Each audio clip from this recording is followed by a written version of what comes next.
her. She glares at him and Naruto just smirked at her. Well, that was easy. Naruto said. WW, who the hell are you? Kuretsuchi said barely and was feeling great pain.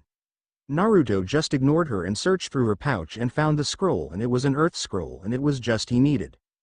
Thanks for the scroll, Iwa Nin. You could have just given it to me so you would have saved yourself from humiliation. Naruto said and put the scroll away from his dimension pocket. Naruto started to walk away, then suddenly Naruto heard a war cry. He turns around and saw Kuretsuchi was leaping towards with a kunai in her hand. Naruto sidestepped to avoid the attack and Kuretsuchi passed right at him, then Naruto's right hand was covered with flames. Fire Dragon Iron Fist. Naruto shouted as he delivered a blow straight Kuretsuchi's stomach, sending her flying to several trees.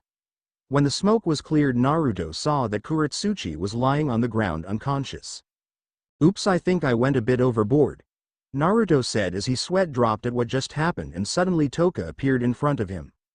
Ni-san, you could have gone easy on them, Toka shouted, and with an angry glare on her face, and Naruto just raised his hand defensively. Hey, hey, hey. I only used 3% of my power on that attack. I didn't know that she was that weak, Naruto said, and Toka just continues to glare at him. After a minute has passed, Naruto gave up in size and summoned a clone and told the clone to heal Kuretsuchi and the others. There, happy? Naruto asked, and Toka nodded with smile on her face. Suddenly they heard a scream. What the hell is that? Naruto asked. It's coming from over there, Toka shouted as she pointed in the deeper part of the forest. Then they heard a scream again and Naruto recognized that voice. Hitomi. Naruto shouted. Ni-san, we need to help them, Toka shouted, and Naruto hesitated and looks at Toka, who was looking at him with serious look on her face. Naruto let out a sigh, and Naruto was covered with yellow cloak while Toka changed into her battle form and was covered with purple cloak, and both dashes through the forest to aid Hitomi and her teammates. Hitomi and the others Kukuku, time for you to die, daughter of Yondaime. Along with that pathetic teammate of yours, and Satsuki Uchiha body will be mine, a man said with an insane look on his face. This man name is Orochimaru, and he is known as one of the 3 Sannin of Konoha before he became a traitor. Hitomi, Sakura and unconscious Satsuki were now facing Orochimaru, who ambushed them. Satsuki and Hitomi was able to fight Orochimaru off, but not for long, because Orochimaru was able to seal of Hitomi Kyuubi chakra and Satsuki was caught off guard, causing the Uchiha girl to be knocked out. Now Team 7 were standing in front of Orochimaru, who had an insane look on his face and was standing on the top of a giant brown snake. We're going die. We're going die. Sakura shouted as she started to cry. Hitomi was carrying Satsuki on her back, was thinking of ways to escape the snake Sannin. Say your prayers now, because you too are going to die, Orochimaru shouted, and the snake charges towards them to eat them. When suddenly a beam of yellow light passed through the snake head and creating a hole in the process. Hitomi, Sakura, even Orochimaru was shocked what just happened. Before they know it, the snake disappeared in puff of smoke and Orochimaru landed on the ground. What the hell just happened? Orochimaru demanded that, when suddenly a white flash happened and the last thing he saw was a fist covered with yellow lightning coming towards his face. Lightning Dragon Iron Fist. A voice shouted before the fist made contact with Orochimaru's face and causing him crashing to several trees. Hitomi and Sakura eyes widened in shock on what they saw and the person who saved them. Oni-chan. Hitomi shouted happily with hope in her eyes. She was happy to see his brother standing before them and save them. Naruto turns their attention to Hitomi and the others and approaches them. You two all right? Naruto asked seriously, and before any of them could answer, Toka came out of nowhere. Ni-san. Toka shouted as she stopped beside Naruto and looks at Hitomi and Sakura. That when suddenly another giant snake came out from nowhere with Orochimaru on top. Who the hell are you, genin? Orochimaru shouted in anger while Naruto was disgusted by the look on Orochimaru's face. Who the hell is this creep? Naruto asked. He's Orochimaru, he's one of the legendary Sannin, Oni-chan.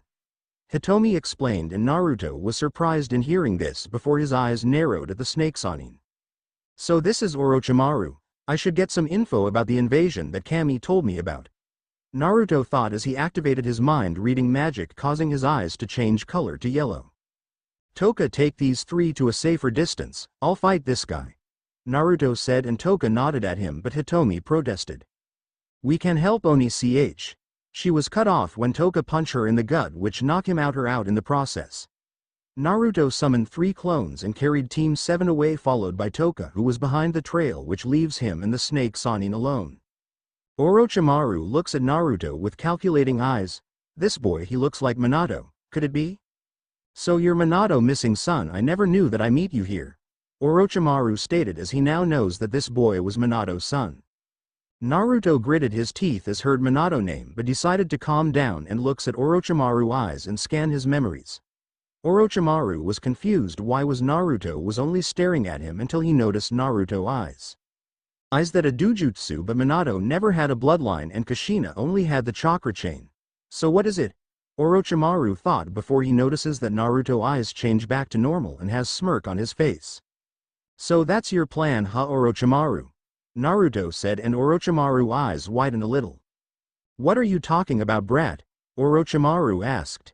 You're planning on invading Konoha, Naruto stated, and Orochimaru's eyes widened in shock. How did you? When you saw my eyes were change yellow, I was actually looking into your mind for information. It's a pity that I didn't have full details when the invasion is. Naruto stated, but actually he knew all the information about the invasion and others deals that he made in Konoha who are traitors from the village. Well, it doesn't matter because you're going to die, Orochimaru shouted, and the giant snake charges at Naruto. Naruto took a deep breath and gathered some magical energy. Fire Dragon Roar. Naruto unleashed a stream of flames towards the snake, and Orochimaru's eyes widened in shock on how big the fire, making him jump out from the snake. The fire engulfed the snake, and when the fire was gone, the snake's skin was black before it falls to the ground. Orochimaru was shocked at what he just witnessed. A genin easily killed a giant snake and was able to produce that much fire. Naruto noticed that Orochimaru was distracted and took this opportunity and pressed his right fist with his left palm. Ice Make. Lance. Naruto shouted as he released a barrage of lances towards Orochimaru. The snake Sannin finally snapped out from his shock and saw a barrage of ice lances heading towards him. He immediately jumps away to avoid it. He looks at Naruto with interest. He was able to make summon ice in his hands. Something tells me that he's something more, Orochimaru said. He unleashed a barrage of snake towards the blonde, and Naruto immediately gathered some magical energy again. Sky Dragon Roar. Naruto released a powerful tornado from his mouth and destroyed everything in its path. Orochimaru's eyes widened in shock as he saw his snake were easily destroyed. Wind Release. Great Breakthrough. A gust of wind came out from his hand and heading straight to the tornado, but it was easily overpowered, making Orochimaru's eyes widen in shock before he was sent flying. Orochimaru was in the air when suddenly Naruto appeared in front in a white flash, making the snake Sannin eyes widen in shock. What the when did he learn the Hirishin, and when did he mark me? That ran into Orochimaru's mind. Before he saw Naruto's hands was glowing yellow. Heavenly Beam. Naruto shouted as he unleashed 2 beams towards Orochimaru and hits him, sending him crashing to the ground. Orochimaru grunted in pain as he was not able to avoid the attack and looks at Naruto, who was falling down towards him. His eyes widened in shock when he saw that Naruto's hands were covered with fire and lighting. Take this. Lighting Flame Dragon Brilliant Flame. Naruto shouted and slammed his hand together, causing a powerful explosion to happen. When smoke clears up, the part where happened was completely destroyed. Naruto saw that Orochimaru was gone and he tried sensing Orochimaru to where he was, but he couldn't detect it. TCH. He ran away. Naruto stated before his body was covered with yellow cloak and was heading towards to where Toka and Team 7 is. He failed to notice that Orochimaru was hiding in the ground and was looking at him with interest in his eyes. That boy is very interesting. I think I found a new body, Orochimaru thought as a sadistic smirk grew on his face. With Naruto Naruto was dashing through the forest with very fast speed, and he saw Toka and the others who were resting in small cave. He landed on the ground and started to walk towards them. Toka turns around and saw Naruto heading towards them. Ni-san. Toka shouted happily as she runs towards him and hugged him. Naruto smiled and hugged Toka back. After few seconds, Naruto breaks the hug and Toka's body started glow and she changed back to her small form and fly to his shoulder. Oni-chan. Naruto turns his attention to Hitomi, who was slowly approaching him while Sakura was taking good care of Satsuki. Thank you for saving us, Hitomi said shyly, and Naruto just rolled his eyes. You should thank Toka here. To tell you the truth, I careless what happened to you or your team, Naruto stated, and Hitomi's eyes widened in hearing this and lowered her head in shame as she remembers that she was one of the reason why Naruto become this way. Ni-san, stop being mean, Toka scolded Naruto as she pulls his right cheek. Ouch. That hurt, you know, Naruto said to Toka as he rubs his cheek with his hand. Toka just huffs and looks away while Naruto just rolled his eyes at Toka's antics. How is your teammate? Naruto asked. Hitomi looks up at him and said, she's still unconscious and that Orochimaru creep gave him some kind of seal when he bitten her in the neck. Naruto looks at her with narrowed eyes. Seal? Naruto asked, and Hitomi nodded at him. She and Naruto enters the cave and saw that Sakura was still taking care of Satsuki. Sakura turns around and his eyes widen in surprise. You're the guy that saved us, Sakura said as she pointed at Naruto, who just rolled his eyes. Shut up, Pinky, or you'll attract some attention, Naruto said coldly, making Sakura flinch and keep quiet. Naruto crouched down and takes a look on Satsuki's neck and saw the seal that made his narrowed. So he really did it, Naruto said, making Hitomi and Sakura look worried. What do you mean, Oni-chan? Hitomi asked, and Naruto resisted the urge to roll his eyes on how Hitomi still addressed him as her brother but decided to ignore it. Orochimaru cast a curse seal on her. In short, Orochimaru put a part of his soul on Satsuki, and this seal will slowly corrupt her mind, Naruto stated, making Sakura and Hitomi's eyes widen in horror in hearing this. Can you do something about it? Sakura asked, and Naruto stayed silent for a few seconds and gave his answer. Yes, but I'm not going to do it, Naruto said, making both girls' eyes widen in shock. Why? Both girls shouted. Because I could care less what happened to her, besides her fault for letting her guard down, Naruto stated. He wanted to be cold as possible because these people were the reason why he left the village. He will only remove the cursed seal if Itachi, who is Satsuki's brother, asked him to do it. He already know how to remove the seal on Satsuki's neck thanks to his mind-reading magic that he was able to see through Orochimaru's memory about his seals that the snake Sanin made. Come on, just save her. Can't you see that she's SUFFE? Sakura was cut off when suddenly Naruto grabbed her neck and slammed her into the wall of the cave. Naruto glares at pink-headed girl, making her eyes turn to fear. Hitomi was standing there terrified while Toka decided to hide to Naruto's pocket and doesn't want to be involved at her brother's anger. Let's get one thing straight here, you pink banshee. I don't give a damn what happened to your teammates. I could have let you all die, but because of TOHKA I save your asses. For me, you're all my enemies, so be grateful that save you all or else. Naruto leans to her ear and whispered. I would have killed you right now. With that, Sakura pissed herself and Naruto lets go of Sakura, who curled up into a ball. Naruto turns around and passed through Hitomi and exits the cave. Ni-san, where are you going? Toka asked as she fly in front of him. We're leaving. I already saved them, so I could care less what happened to them. They're on their own, Naruto said, making Toka's eyes widen in shock. So you're just gonna abandon them? What happened to never leave the weak or protect them? Why did you become like this, Ni-san? Toka asked angrily. She couldn't believe that she was hearing those words from her brother. Toka, I already told you that in the ninja world it's either you kill or get killed, and never trust anyone because in the end they will stab you in the back. After all, in the ninja world there are people who are greedy, traitors, and many more. Only a few people are good in this world, Naruto stated, but Toka ignored his words and glares at him. So you're gonna abandon your sister in blood? Toka asked angrily, and Naruto narrowed his eyes when he heard those words. The two didn't notice Hitomi was listening with their conversation. She is only sister in blood, that only thing that keeps us connected and nothing else. For me she is nothing but a good-for-nothing spoiled brat, Naruto said harshly, and Toka's eyes widened in shock in hearing this while Hitomi was crying at hearing those words came from her brother. Ni-san, Toka said sadly, and Naruto saw that Toka had sad look on her face. He let out a sigh. I know that I'm being a jerk, Toka, but don't forget they're the reason why I left this hellhole. This village ignored and shunned me.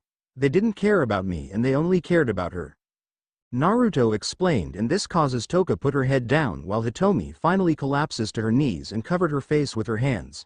she crying because every word that Naruto said was true. She was one of the reasons why he left the village. He was called an attention seeker and a spoiled brat, but in reality Naruto was none of those things, but she was one of the people who made those names to him until he left the village. "Ni-san," Toka called, and Naruto looks at her. "I know that they hurt you, but I want you to help your sister," Toka said, and Naruto's eyes widened in shock, and so did Hitomi as she heard Toka words. "Toka," Naruto said softly, and Toka looks up at him. "Please Ni-san, do it for me. I know that I'm asking a lot of things, but please do this favor for me," Toka pleaded, making Naruto look at her with shock. After a few seconds Naruto let out a sigh and looked at Toka, who had her head down.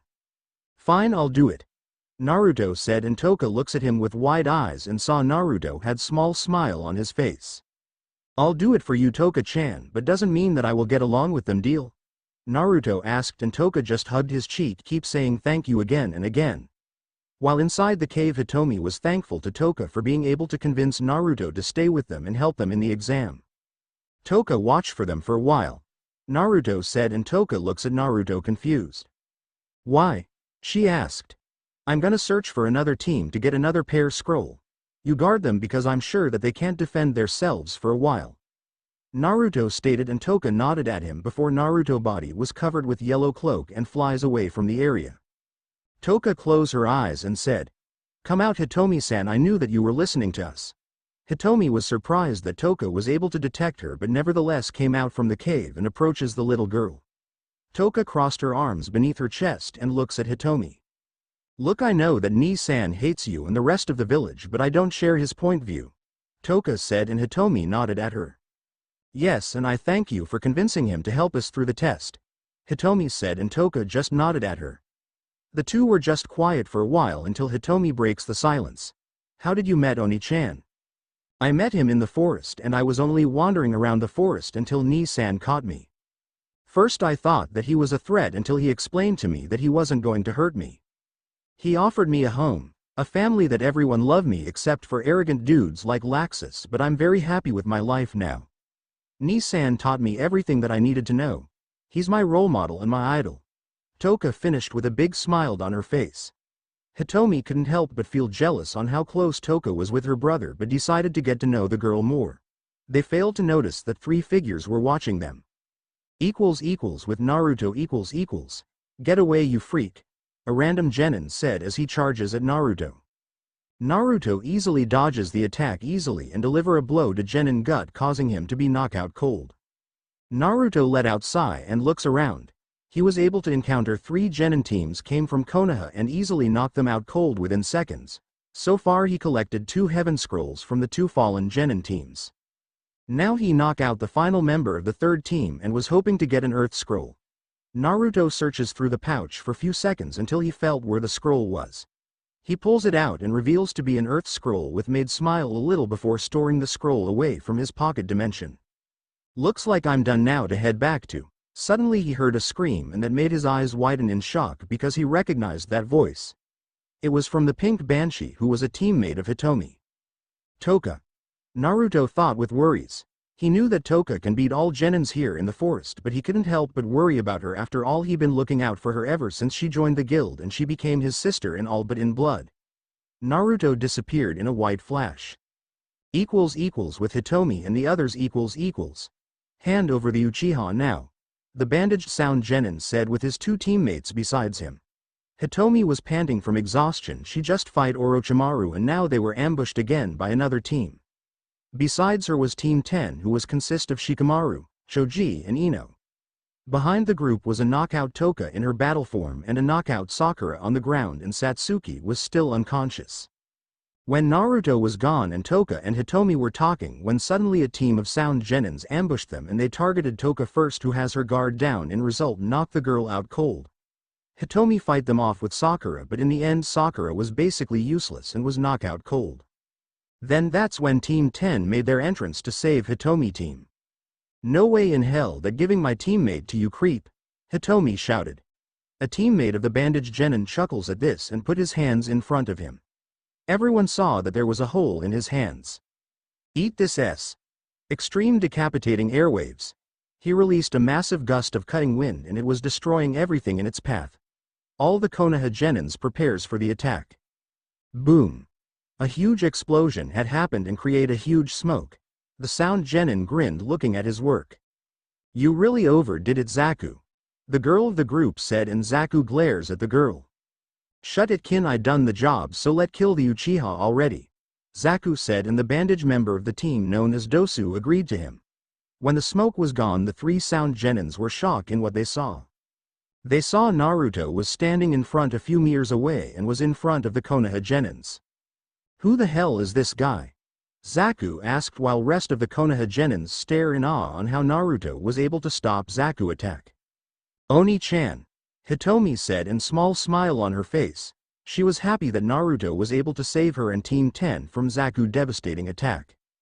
Naruto didn't answer and looks around the area. He was trying to find Toka until he turns around and saw Toka was unconscious on the ground, making his eyes widen in shock. Toka! Naruto shouted with a worried tone and runs towards Toka, ignoring the others. He crouched down and looks at her and saw that she was completely unconscious. He noticed that there are few scratches on her body. Naruto's hair was overshadow his eyes, and Hitomi knew that this was not a good sign. Hitomi, Naruto said with an icy cold tone that made the Konoha genins flinch, since they knew that something bad will happen. Who did this to Toka? Hitomi swallowed a lump because she was scared to answer to her brother. I did, dumbass, Zaku said arrogantly, and Naruto looks at Zaku, who had smug on his face. What are going to do about her? Zaku shouted when Naruto disappeared in white flash and reappeared behind Zaku with a sword in his hand. Everyone's eyes widened in shock. They saw. Squelch. Naruto pierced the sword through Zaku's body, and everyone looks in horror at this, while Zaku was shocked in what just happened. What the? Zaku screamed as Naruto pressed the sword further to his body, making to cough up some blood. Zaku turns his face and only turned pale when saw Naruto's eyes.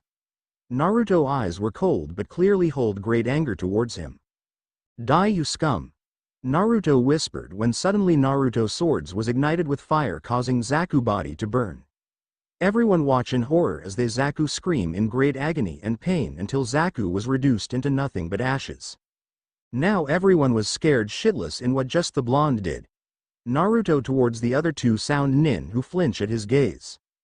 You too, Naruto's voice was cold as ice and Naruto's eyes were directly looking at them. You two will die for attacking Tohka my little sister. Light Dragon roar.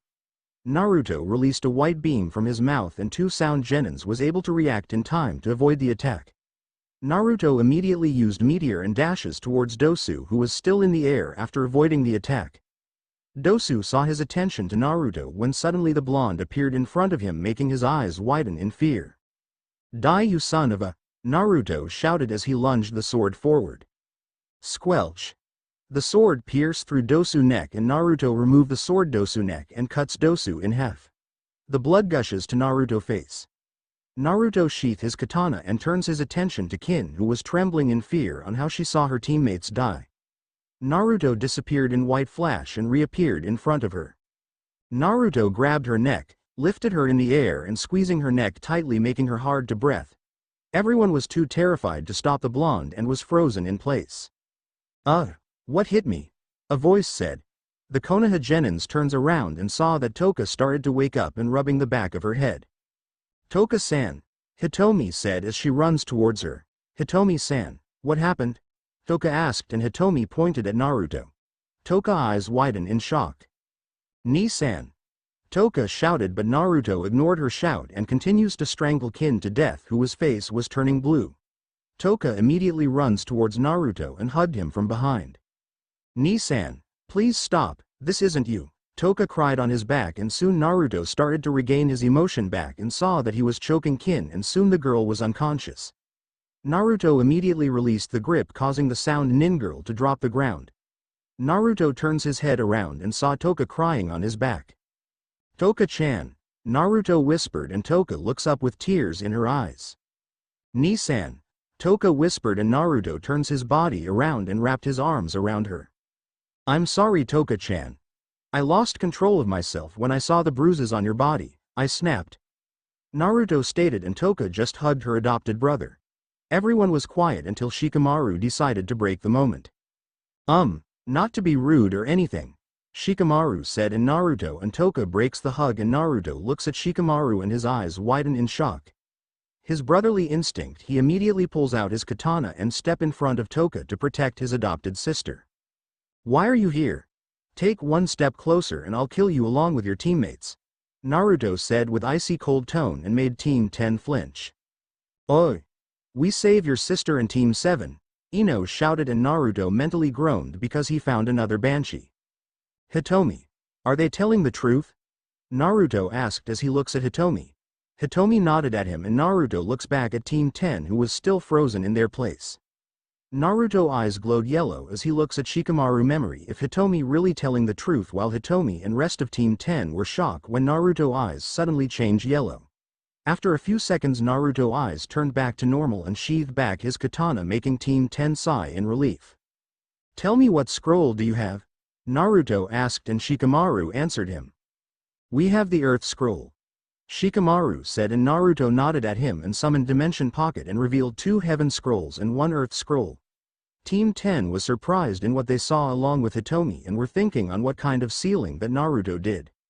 Here, Naruto tossed a Heaven Scroll to Shikamaru who was able to catch it. Shikamaru looked at him skeptically. That's my token of appreciation for protecting Hitomi and my little sister, Naruto stated and Shikamaru nodded at him and placed the Heaven Scroll to his pouch while Hitomi was hurt that Naruto didn't see her as his sister. Hitomi. Naruto called and Hitomi breaks out from her thoughts and saw Naruto toss the Heaven and Earth Scroll to her and she managed to catch it. Now we're done, most of you will be on your own, Naruto stated until Toka slapped the back of his head. Ni-san, you promised that we will help Hitomi-san and her team until we reach the tower, Toka scolded and everyone's sweat dropped when they saw Naruto and Toka started arguing like little kids. This guy might be a scary monster in battle but he looks like a nice guy, Choji stated and Shikamaru just let out a sigh. For you but for me he's not someone who you underestimate unless you want a death wish, Shikamaru stated and everyone agreed to him. Fine. I'll help them until we reach the tower, happy? Naruto asked with annoyed look on his face and Toka just hugged him tightly before changing to her small form and fly into Naruto's shoulder. Naruto approaches them and looks at Hitomi. How are your teammates, Hitomi? Naruto asked. Sakura is just unconscious while Satsuki is still asleep, Hitomi explained and Naruto nodded at her and summoned 2 clones. One of the clones entered the cave while the other picked Sakura to his shoulder. A few seconds later the second clone came out from the cave with Satsuki on his back. Is everyone ready? Naruto asked and Choji suddenly asked him a question. What do you mean, Naruto-san? Choji asked with respectful tone because he doesn't want to piss off the blonde after seeing how Naruto ruthlessly killed the 2 Sound Nin and almost killed the Sound Nin girl. I'm gonna teleport us to the tower unless you all want walk on your own there, Naruto said and Ino was about to talk when suddenly Shikamaru put his hand to cover her mouth to hear only muffles from Ino. We would really appreciate that. It's too troublesome to get there by foot anyway, Shikamaru stated. Not to mention all the wild creatures in the forest, Choji said and Naruto just rolled his eyes.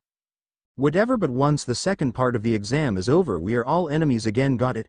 Naruto asked as he glares at them that made them flinch and rapidly nodded at them. Naruto everyone to hold each other's hand and everyone complied with this. Everyone was each other's hand with one another and Naruto was holding Hitomi on his left while Shikamaru on his right. They formed a circle and middle of the circle was Satsuki and Sakura who was still unconscious. Ready?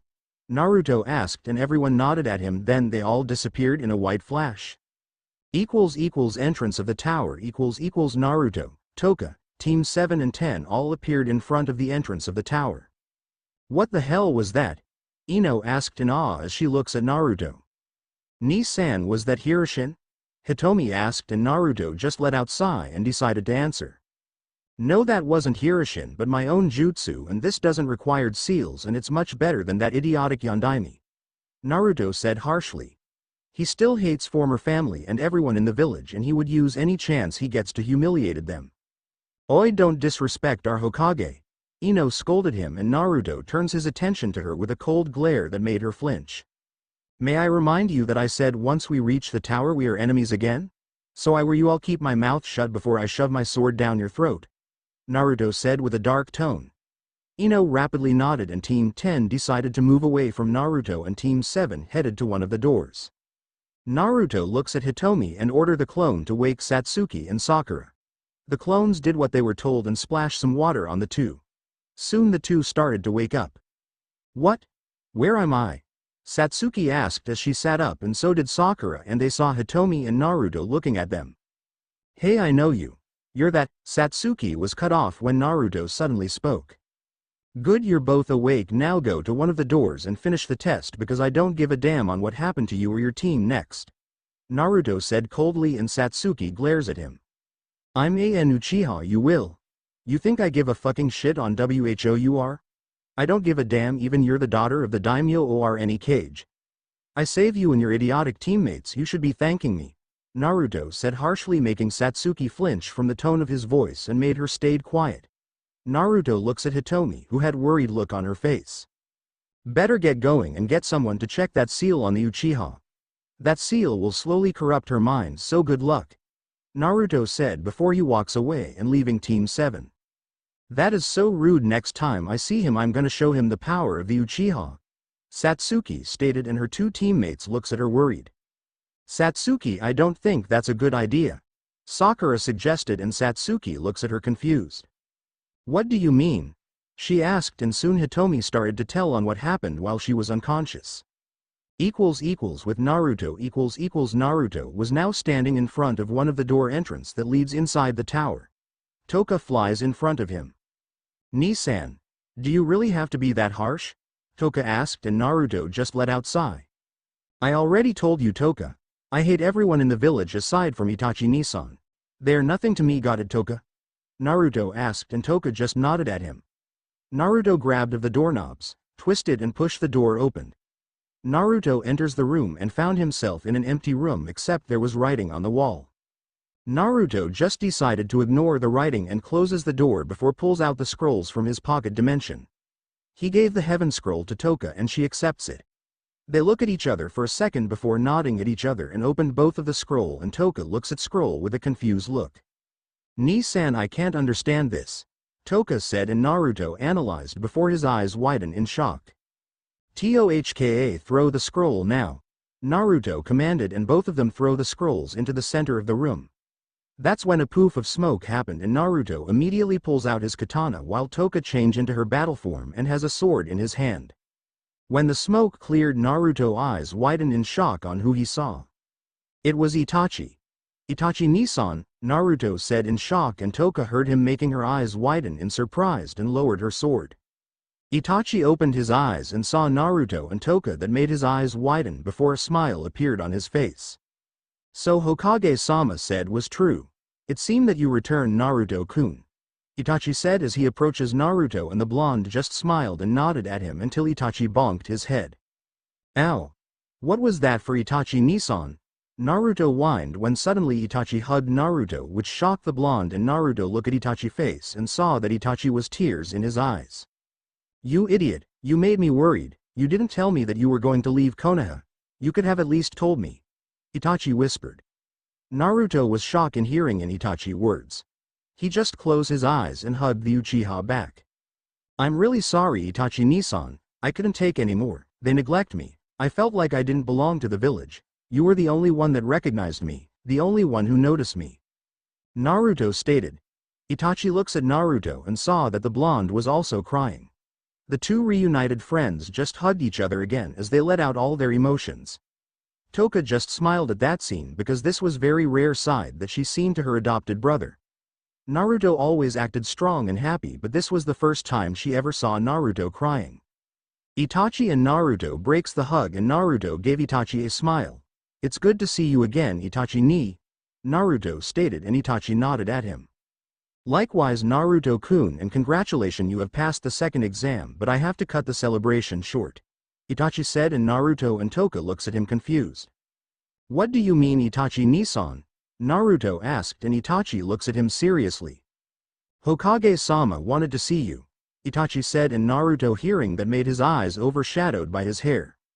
So the bastard wanted to see me again, huh? Naruto said. Naruto-kun, even they neglected you, they are still your parents, Itachi stated, and Naruto glares at him. I don't give a shit about them. They can go to hell for all I care. They neglected me for 7 fucking years. The only thing that connected us is by blood and nothing else. Naruto shouted, and Itachi's eyes narrowed at him, and Naruto just glares at him. Toka decided to stay quiet since she doesn't want to involve at this. The two continues to glare at each other. Naruto-kun, you don't understand. Hokage-sama regretted in what he did to you. No, you don't understand, Itachi-Nisan. I was neglected for 7 years and nobody gave a damn about me except for you. Hell, even your own family didn't give a damn about me, even you introduced me to them. This village doesn't give a damn about me at all. I came for one reason only, and that is to prove that I can be strong without them. Naruto snapped. Itachi looks at Naruto's eyes, saw that wasn't the eyes of a teenage boy but a veteran warrior. He knew that Naruto wasn't going to forgive them for a long time. A part of him couldn't help but agree to him. He saw that Naruto was neglected throughout his childhood. The villagers called him attention seeker or spoiled brat, and he was disgusted by that, but Minato ordered him to try to convince Naruto back to the village since he was the only who talked to Naruto and he was Anbu commander and he had to obey the Hokage orders. Itachi let out a sigh and nodded at him. Fine, I won't say anything else, but Hokage-sama still wants to meet you. Itachi said, and Naruto just rolled his eyes and nodded at him. By the way, Naruto-kun. Naruto looks at him and Itachi pointed at Toka. Who is she? Naruto smiled, gave Toka a sign to approach them. Toka approaches them and looks at Itachi and bowed her head. I'm Toka. It's nice to finally meet you, Itachi-san.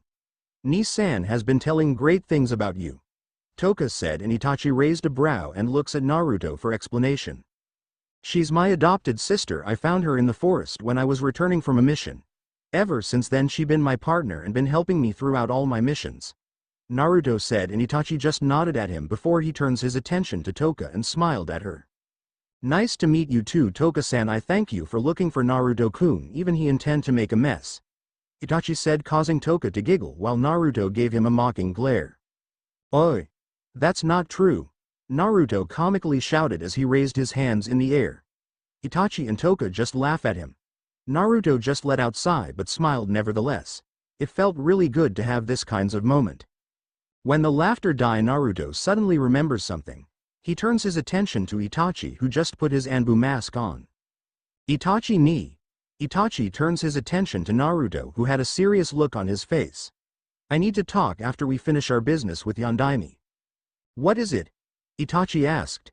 It's about your clan and about what will happen in the shinobi world in the future. Naruto stated, and Itachi saw that Naruto was very serious about this. He just nodded at him. Then Toka suddenly changed to her small form, which shocked Itachi, but he quickly snapped out it and saw Toka standing on Naruto's right shoulder. He approaches Naruto and places a hand shoulder and they disappeared in a flux of features. Hitomi was in the office of the tower in the Forest of Death, but she wasn't alone. In the office there was both her parents. Her little sister was taken home and was being watched by their hired babysitter. There were also her godparents Jiraiya and Tsunade. Kakashi and Shizune, the students of Minato and Tsunade, were also there, and not last and not the least the Sandaime Hokage, Hiruzen Sarutobi. Hitomi was deep in her thoughts. She was thinking on how her brother was able to save from Orochimaru and the sound nins that attacked them and how he helped them pass the exam, but all was this possible because of Toka, who Naruto's little sister. Hitomi gritted her teeth as she remembers on how she fails to become a sibling to her brother, and she was one of the reasons why he left Konoha. The door to the office broke everyone out of their thoughts as Naruto enters the room with Toka on his shoulder.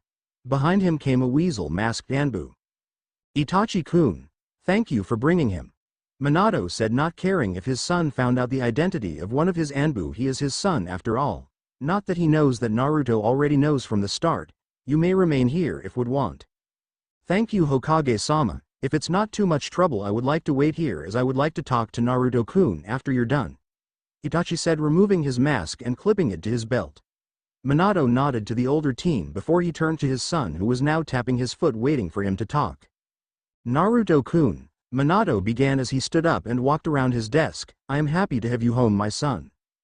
Don't call me that. I stopped being your son all those years ago, and if you even dare come closer to me, I'm gonna make sure that I'll give you an injury that not even the old hag can heal. Naruto said with a dark tone, making Minato freeze from his step as he saw Naruto's eyes, and they were cold and had no life. Ni-san, Please stop doing that. You promised me that you will do this properly, Toka said, which caught everyone's attention.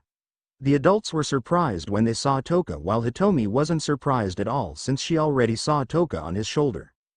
Naruto let out a sigh and looked at Toka. Fine, I'll do it, but can you fly towards Itachi-Nissan?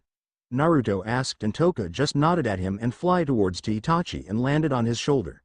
The Anbu commander doesn't seem to mind at all. Naruto turns his attention to Minato, who had shock look on his face before the older blonde finally snapped out from his shock.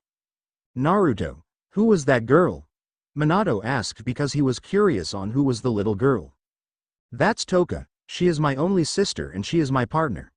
Naruto stated, making the adults' eyes, except for Itachi, widen in shock and look at Toka, while Hitomi gritted her teeth in hearing those words. Toka noticed that the adults were staring at her and all she did was wave at them. Do anything to her and I'll make sure I'll kill you on the spot, Naruto said, dark tone, and released a dark aura around him to make the message clear. Minato looks back at Naruto, who was currently still glaring at him. Naruto-kun, I know I wasn't the best father in the world, but you have to understand, Hitomi needed the training. She has the Kyuubi sealed inside of her. If she does not learn to control, she could put her life and the village in danger. Minato tried to explain his actions, hoping to be forgiven. That is no excuse for what you and that woman did to me. All I asked for was some training, Naruto said. You could have easily trained the both of us. All you had to do was make a shadow clone and have it teach me, yet you didn't. Naru-chan, Kushina said as she stood up, moving away from Tsunade. I said to not call me that. You never deserve to call me that after you slap me, Naruto said, glaring at her as a dark aura surrounded his body. Kushina flinched at her baby's cold tone towards her, tears swell in her eyes once again. Don't speak to your mother like that, brat, Tsunade shouted as she stood up and wrapped the younger woman in a hug and glaring at the blonde. She has no reason trying to talk to me as if I am her son. She lost her right when she ignored me when I was younger. She could have helped me out, but no, she followed him like the fangirl she is, the blonde mage said with anger in his voice. I'm so sorry, my Sochi-kun, Kushina said, falling to her knees chanting, I'm sorry. Naruto, I forbid you from speaking to your mother like that, Minato shouted at him. I said she isn't my mother, just like you aren't my father, and Hitomi isn't my sister, Naruto said. My name isn't Naruto Namikaze or Naruto Uzumaki, it's Naruto Hakuto, and the sister I have is none other than Toka. It doesn't matter what you call yourself, you will always be Naruto Uzumaki Namikaze, mine and Kushina's son, Minato growled. Whatever is this, why you sent Itachi-Nissan to appear before me after the exam, then to try and scold me like child? Have forgiven you and give you all a hug and become a big happy family? You're fucking wrong, Hokage-sama.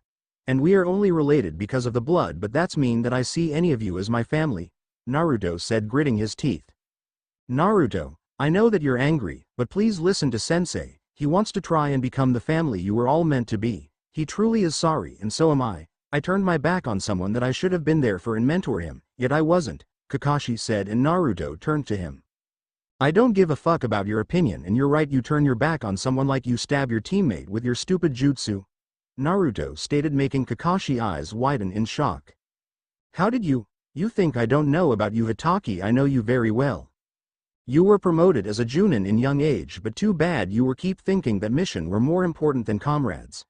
It took the death of your teammates for you to realize that comrades and family are more important than any mission.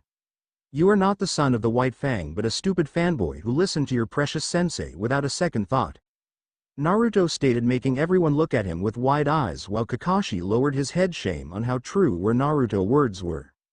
Naruto turns to Minato and glares at him. As I said, I have no love for this family or any of you. I am only here for a single reason, and that is to prove to you that I didn't need you or this stupid village help to become strong, Naruto said. If this is the only thing you brought me here for, then you're wasting my time. Naruto-kun, there is another reason I have called you here for. I am willing to train you. I want to teach all of my techniques from my Rasengan to my Hiroshin to atone from my sins, Minato said. Sensei is willing to allow you to keep the tradition and sign the Toad contract, or if once Tsunade and Sarutobi-sama are willing to allow you to sign their respective contracts and teach you as well. I don't want to sign their contracts, they aren't worth my time, said Naruto, and I don't want to learn anything from you anymore. You had your chance to teach me, but you blew it. Besides, my summoning is better than those stupid animals, Mine are more powerful beings. Everyone's eyes widen in hearing this except Toka, who decided to just observe on what will happen. What do you mean, Naruto? What is your summoning? Minato asked, and Naruto just rolled his eyes. I won't tell you about, since you clearly don't deserve it. All I can say that my summoning is more powerful than any summoning in the elemental nation, Naruto stated coldly. Oni-chan, whispered Hitomi, sadly thinking of what could have happened to her brother during the time he was gone. Tsunade watched the blonde. Her anger was reaching its boiling point and was soon about to let the boy have it. It didn't help that he had practically insulted her summons and her skills by rejecting their offer to train him. She had actually been thinking of teaching him years ago when she found out that Hitomi would be unable to learn any medical ninjutsu due to the massive chakra reserves, and she needed to have perfect control, something that was unreachable at her age. Naruto, there is something you need to know. Jiraiya finally spoke up. When the Third Great Ninja War ended, Minato and Onoki make a non-aggression pact that would be carried out with a political marriage between you and his granddaughter. What? Naruto shouted, letting his anger out. I will not be marrying anyone, and what you sign has nothing to do with me, and you're telling me about that Iwa girl? Then too bad, I already met her, she was a weakling. It's not just that, there is also some pact with the Kiri village. After Kushina and her team helped the rebels win the civil war, the new Mizukage asked us for a political marriage with you and her niece. Minato said, and that hits the bomb. Naruto exploded at him. What am I to you? A stupid pawn that you simply traded away for your own benefits. I'm my own master, no one controls me. Naruto shouted with rage as he started released amount of his magical powers, making the room started to shake. Soon the adults started to panic, and Toka immediately fly towards Naruto and stops in front of him. Ni-san. Calm down now. Toka ordered as she also released her own magical powers, and that made the room to shake more, that made everyone kneel down from the intense power that the two were releasing. Naruto-kun, what happened to you all these years? Itachi thought in awe. He could believe how strong energy was. How can Naruto have this so much power? Jiraiya thought as he and everyone were struggling to stand up. Everyone was staring at Naruto and Toka as the two continues to stare at each other while releasing a powerful amount of magical powers. After a minute has passed, Naruto decided to listen to Toka and stop his magical powers, and Toka did same, which made everyone breathe again and the room stopped shaking. Everyone stands up and saw Naruto let out a sigh and looks at Minato with cold eyes that made the older blonde flinch. I don't give a damn about you, your family, or anyone in the village, but I have information about what's going to happen in the finals of the Chunin exams, Naruto stated. What is it? Minato asked.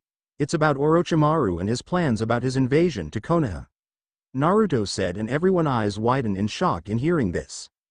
What? Everyone shouted, and Naruto just rolled his eyes at their reaction. Are you sure about this, Naruto? Minato asked. Yes, and if you're gonna ask how I know his plan, is because I fought him in the Forest of Death when I saved Hitomi and her team when they were ambushed by him, Naruto said, and everyone was shocked in hearing this and looks at Hitomi.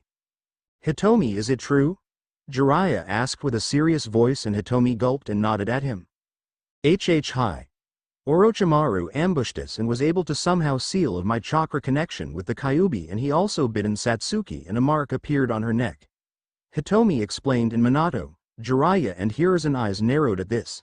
Kushina and Tsunade had a worried look on their faces while Itachi started to get worried about his little sister. So Orochimaru marked Satsuki with a cursed seal, this is bad, Hiruzen stated with grim look on his face, and rest of the male adult nodded in agreement to him. And we don't know how to remove it but only to suppress it, Jiraiya said while Kushina and Tsunade approach Hitomi. In the background, Naruto leans into the wall besides Itachi, and Toka flew towards him. Ni-san, didn't you said that you know how to remove the seal? Toka whispered to him, and Naruto just nodded at her and did some signs with hands. Naruto taught Toka some sign language whenever they do an SS class mission for him.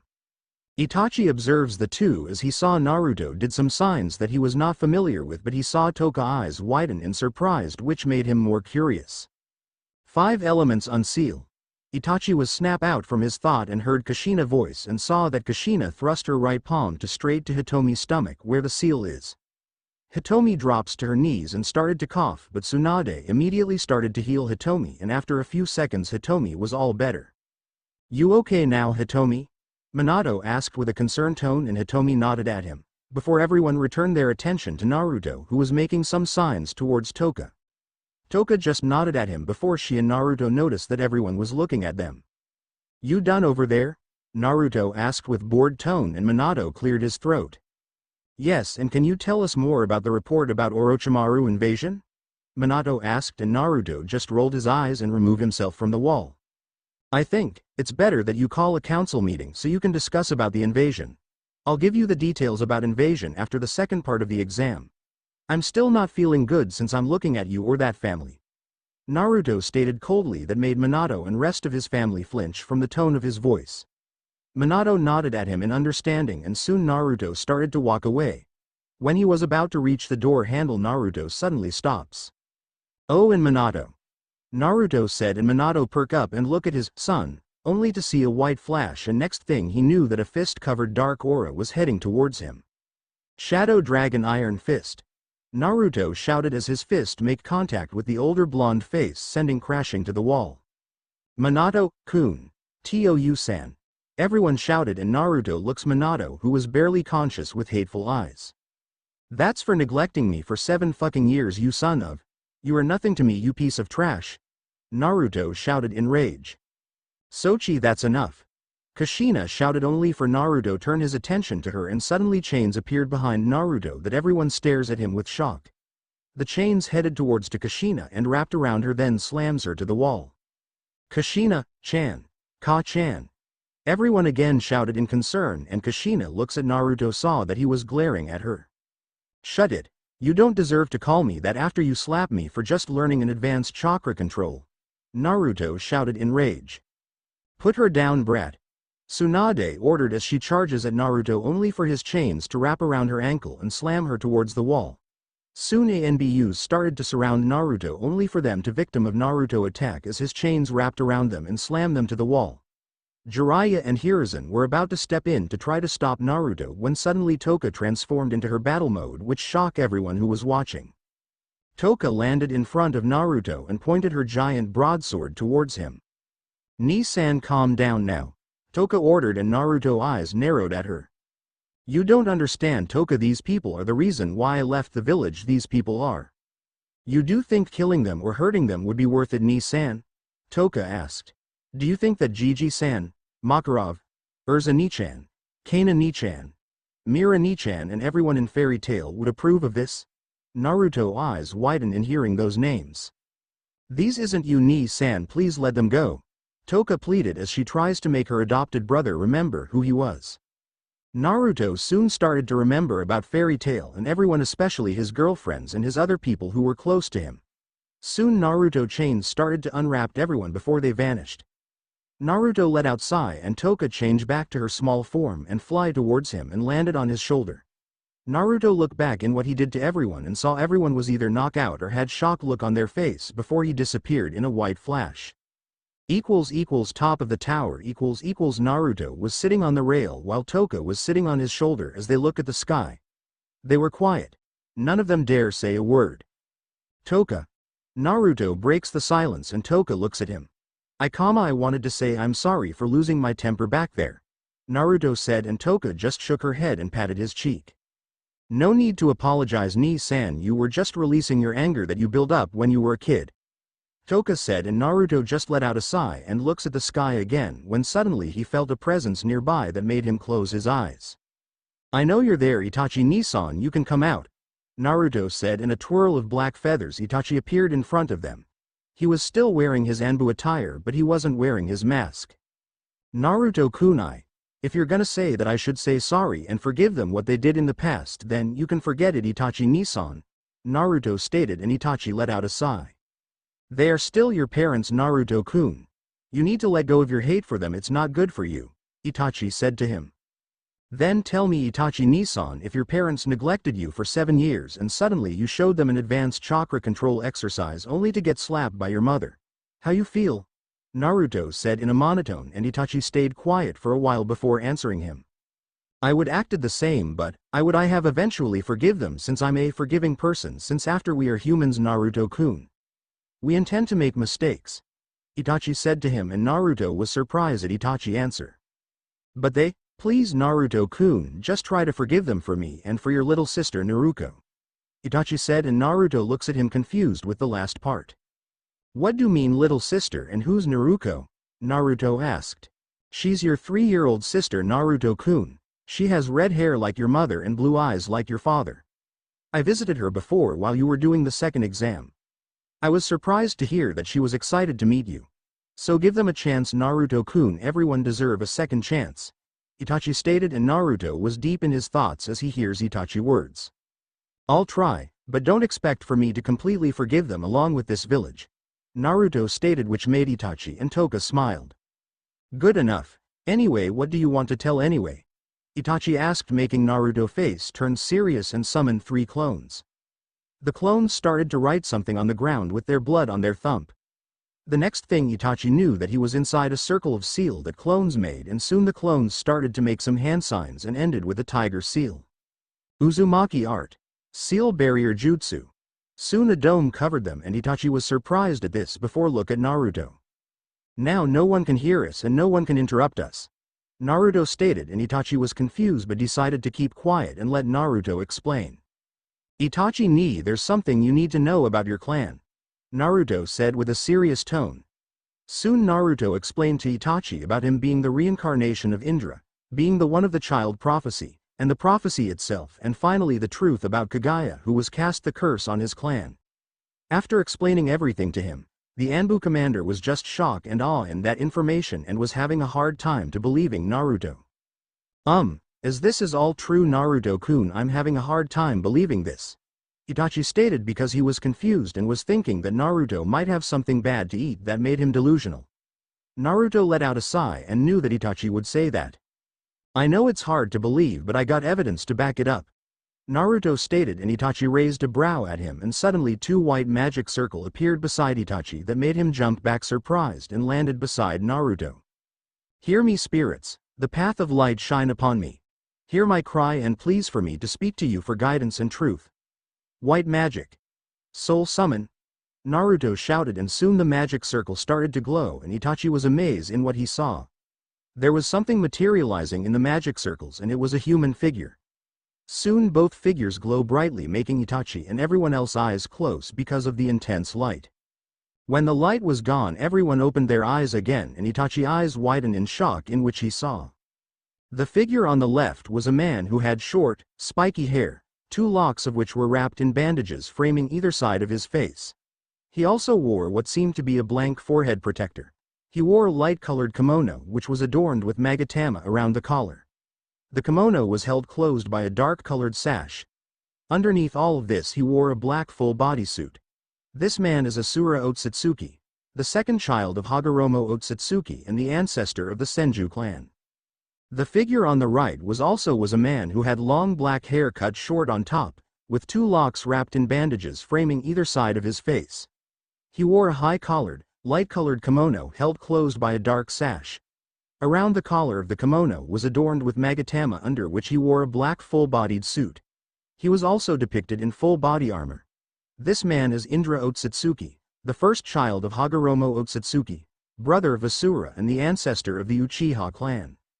Both figures opened their eyes and looked at their surroundings.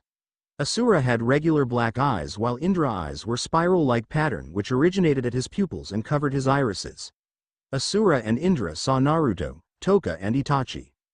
So you two are our reincarnation that Kami told us about.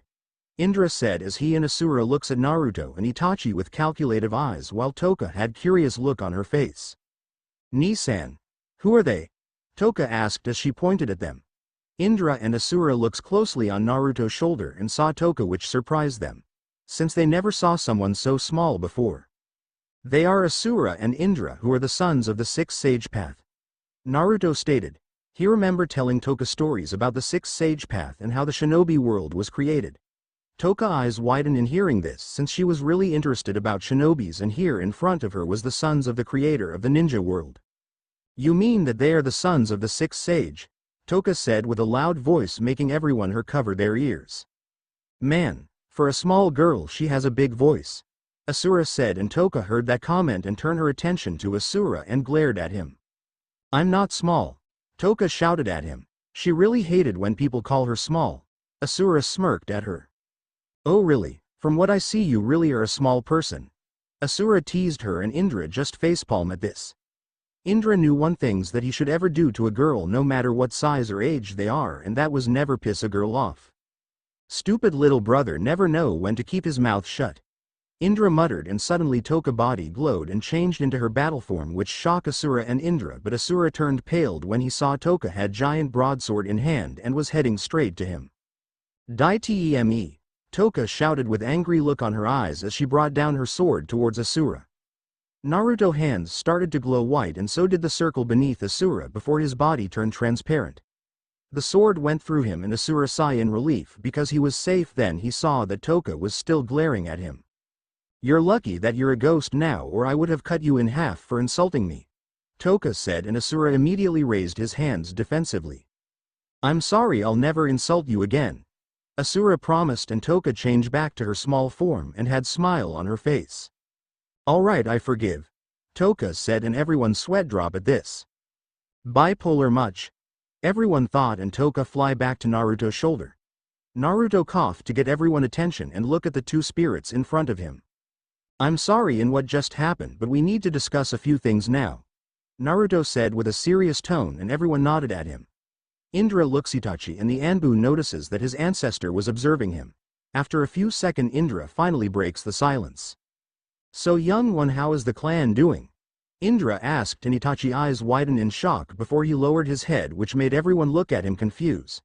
Itachi was quiet for a few seconds before giving his answer. "Most of them are dead," Itachi stated, making everyone looks at him with shock. "What happened, Itachi Nisan?" Naruto asked, and Itachi let out a sigh and started to explain. "My father, Fugoku Uchiha, has planned to overthrow Hokage-sama and creating a civil war in Konoha that would have caused thousands of deaths, and I didn't want that, so I told everything to Hokage-sama and formulated a plan to stop the rebellion, and in the end, many of the adult Uchiha die along with my father, leaving only the children. Then my mother became the clad head," Itachi explained. He could have given long version the story but decided it would take too long. Everyone has different feeling as Itachi finished explaining about what happened.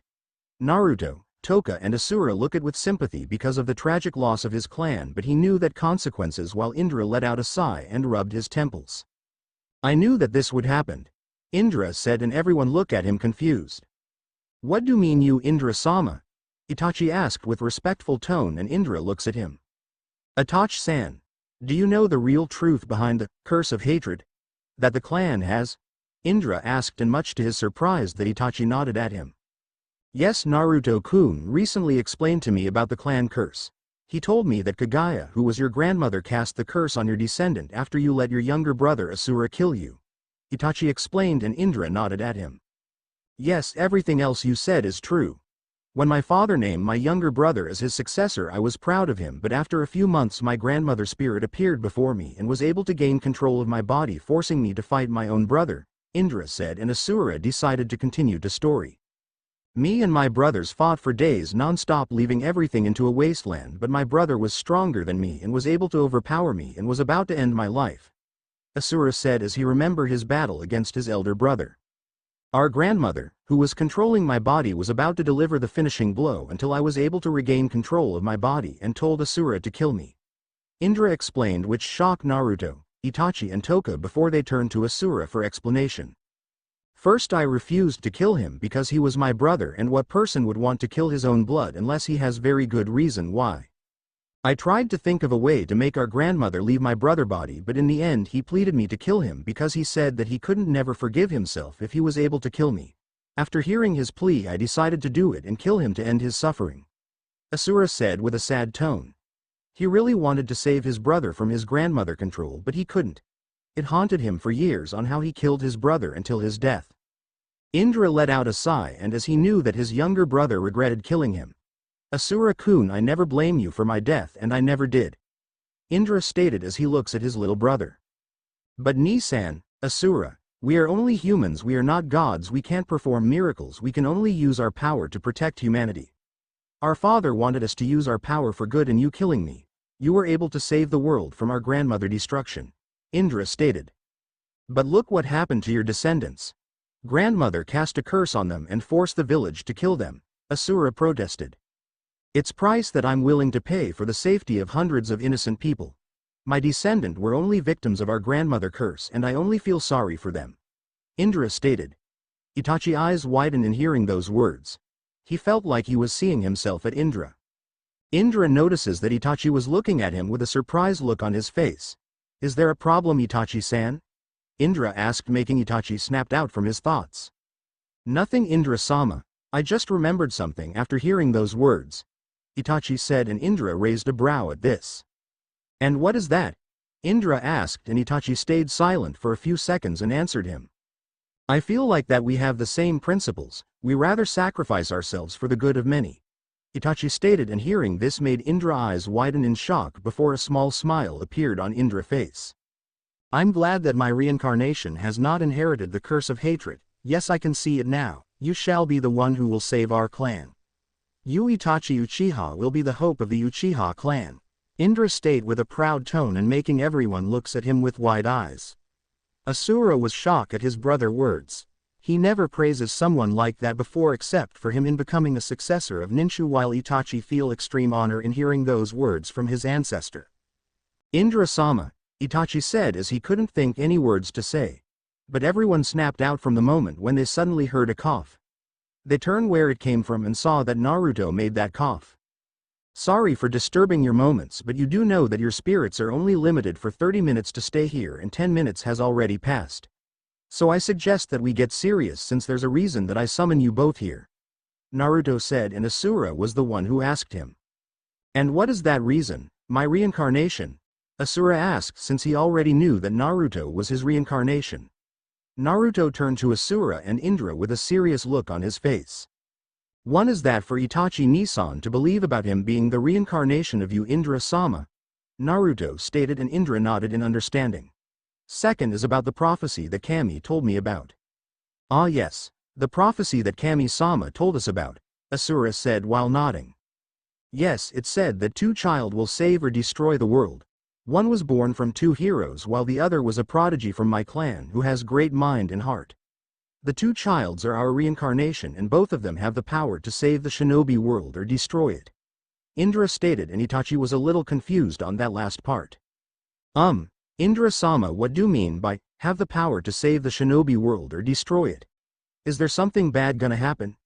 Itachi asked, and Indra looks at him with surprised look on his face before turning his attention to Naruto. Did you tell him yet? Indra asked, and Naruto shook his head. Told me about what? Itachi asked before he turned his attention to Naruto. The blonde closed his eyes and let out a sigh before he turned to Itachi with serious look on his face. Itachi Nisan, a war will happen, Naruto stated, making Itachi look at him with wide eyes. Within 3 years a war will happen and that will decide the fate of the ninja world. If we don't win this war, all humans will be enslaved, Naruto stated with grim tone, making Itachi's eyes wider in horror in hearing this. This is bad, we need to inform Hokage-sama about this, Itachi stated. No, Naruto said, and Itachi looks at him confused.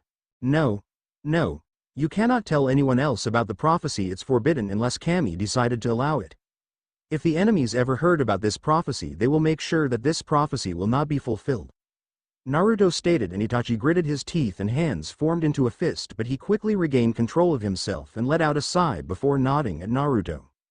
The last one is that I want you to train us, Naruto said as he looks at Indra and Asura. Itachi was surprised in hearing this while Indra and Asura narrowed their eyes. And why should we train you two? Even you both are our reincarnation, you still both have to prove and earn the powers yourselves like me and my brother did, Asura said with a serious tone. Because a war will happen within 3 years and we need all the help that we could get unless you want the shinobi world be enslaved, Naruto stated with serious look on his eyes. Asura looks at Naruto's eyes and saw that the blonde was determined to save the shinobi world, but he also sensed that he felt that Naruto's life was similar to him when he was a kid.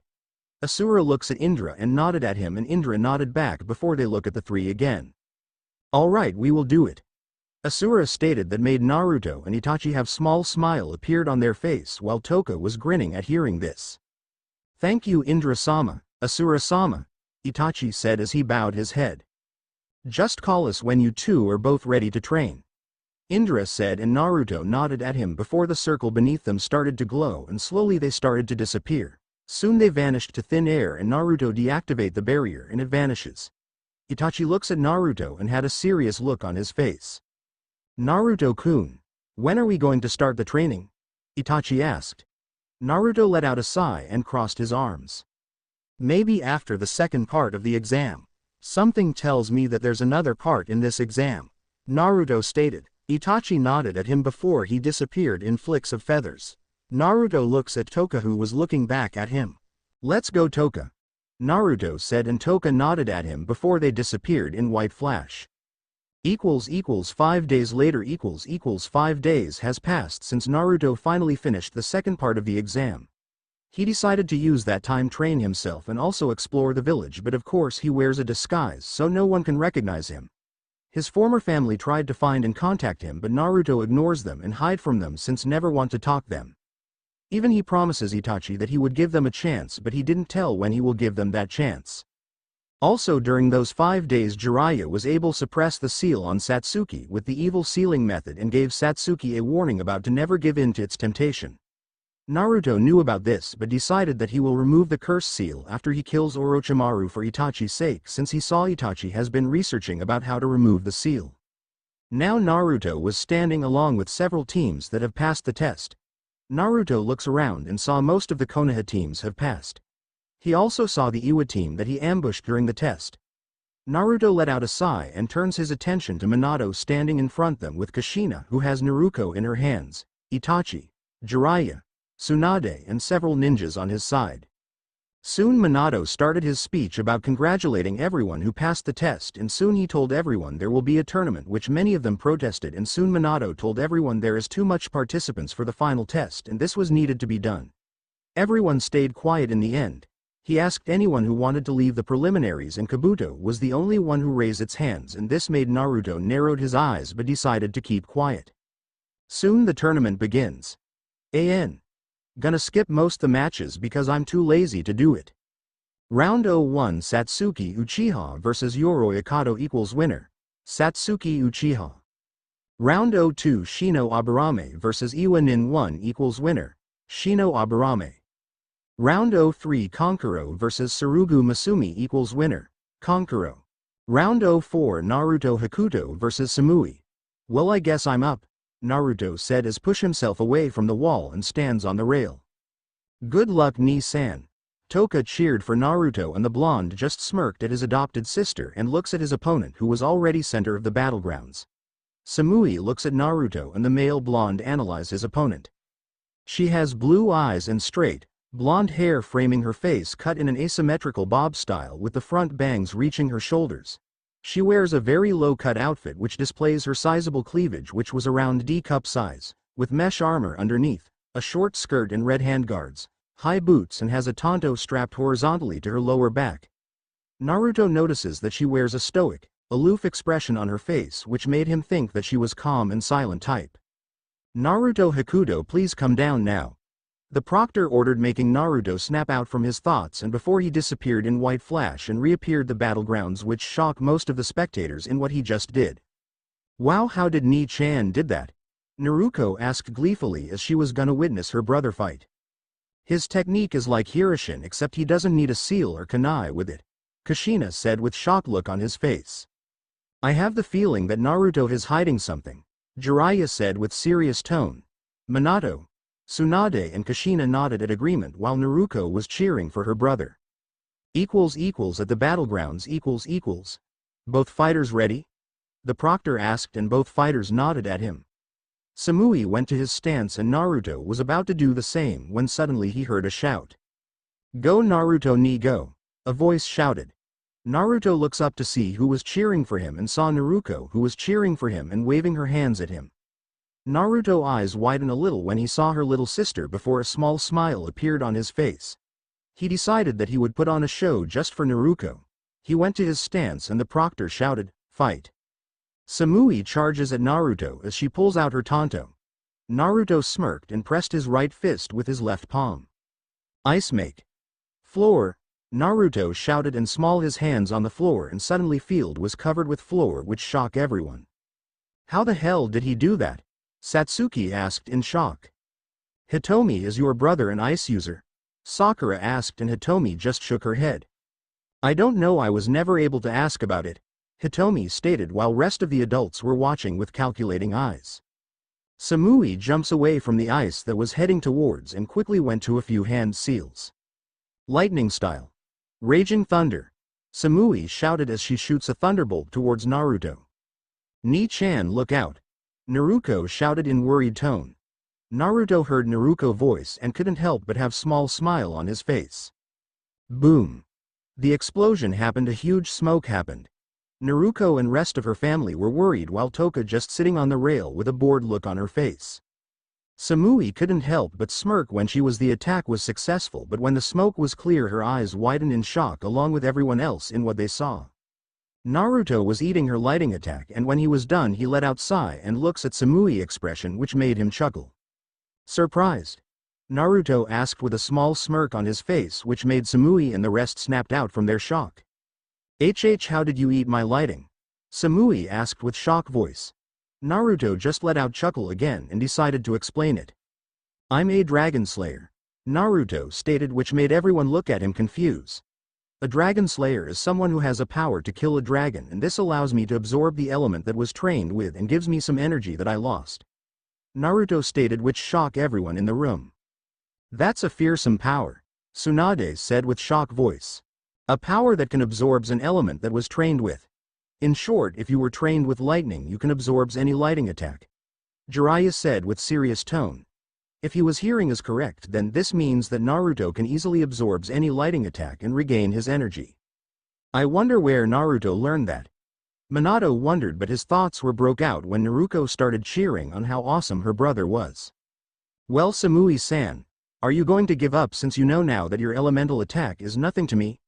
Naruto taunted and Samui glares at him and went to a series of hand seals. Water style. Gunshot. Samui spit a giant ball of water towards Naruto and the blonde just gathers some magical powers as he bends his arm back. Lightning Dragon Breakdown Fist. Naruto shouted as his fist was covered with yellow lighting and extends in front of him in punching motion, then magic seals appeared in front of him, then an oversized version of fist shot out from the circle headed straight to the giant water ball. Both attack clashes and Naruto attack easily overpowered the water ball and headed straight to shock Samui. Boom. A giant explosion happened and giant smoke was created. Everyone was shocked at power displayed by Naruto.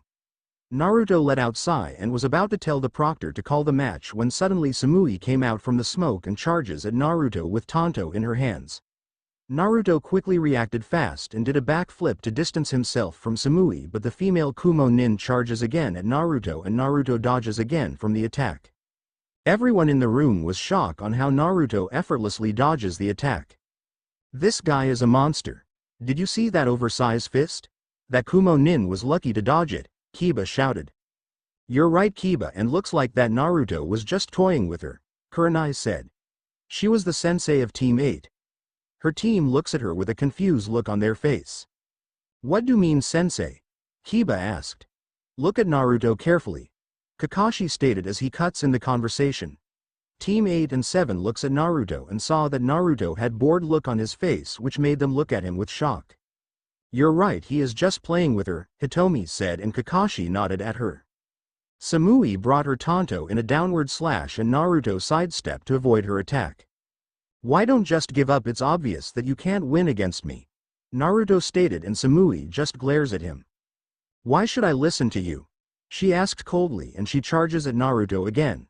Naruto let out sigh and whisper, Meteor, and his body was covered with yellow cloak and fly away from Samui in very fast speed before charges at her with his fist ready.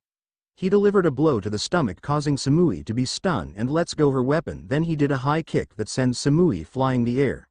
Naruto pressed his hands together. Ice make. Ice cannon. Naruto shouted as he created a bazooka in his hands and pointed towards Samui was still in the air. This is the end. Naruto fires the bazooka and it headed straight towards Samui. Boom. An explosion happened in the air and next thing they knew Samui started falling towards the ground. Naruto disappeared in white flash and reappeared beside Samui and catches her before safely landing on the ground. Naruto lays Samui on the ground gently and called the proctor to inspect his fallen opponent. The proctor checked on Samui condition and he knew that Kumo Nin was knockout cold. Winner. Naruto Hakuto. The proctor announced. Alright Ni-chan, Naruto cheered and Naruto has a small smile on his face as he heard Naruto's voice. He disappeared in white flash and reappeared in the upper floor again and looks at Toka. Hey Toka-chan, did you like the match? Naruto asked and Toka just nodded at him with smile on her face. With Minato and the others . Naruto did was just incredible, Jiraiya said in awe. Ni-chan is the best, Naruto said happily and she bounces up and down excitedly. She turns her attention to her mother. Ka-chan, can I go to Ni-chan? She asked with twinkle in her eyes. Kushina just gave her daughter a sad smile.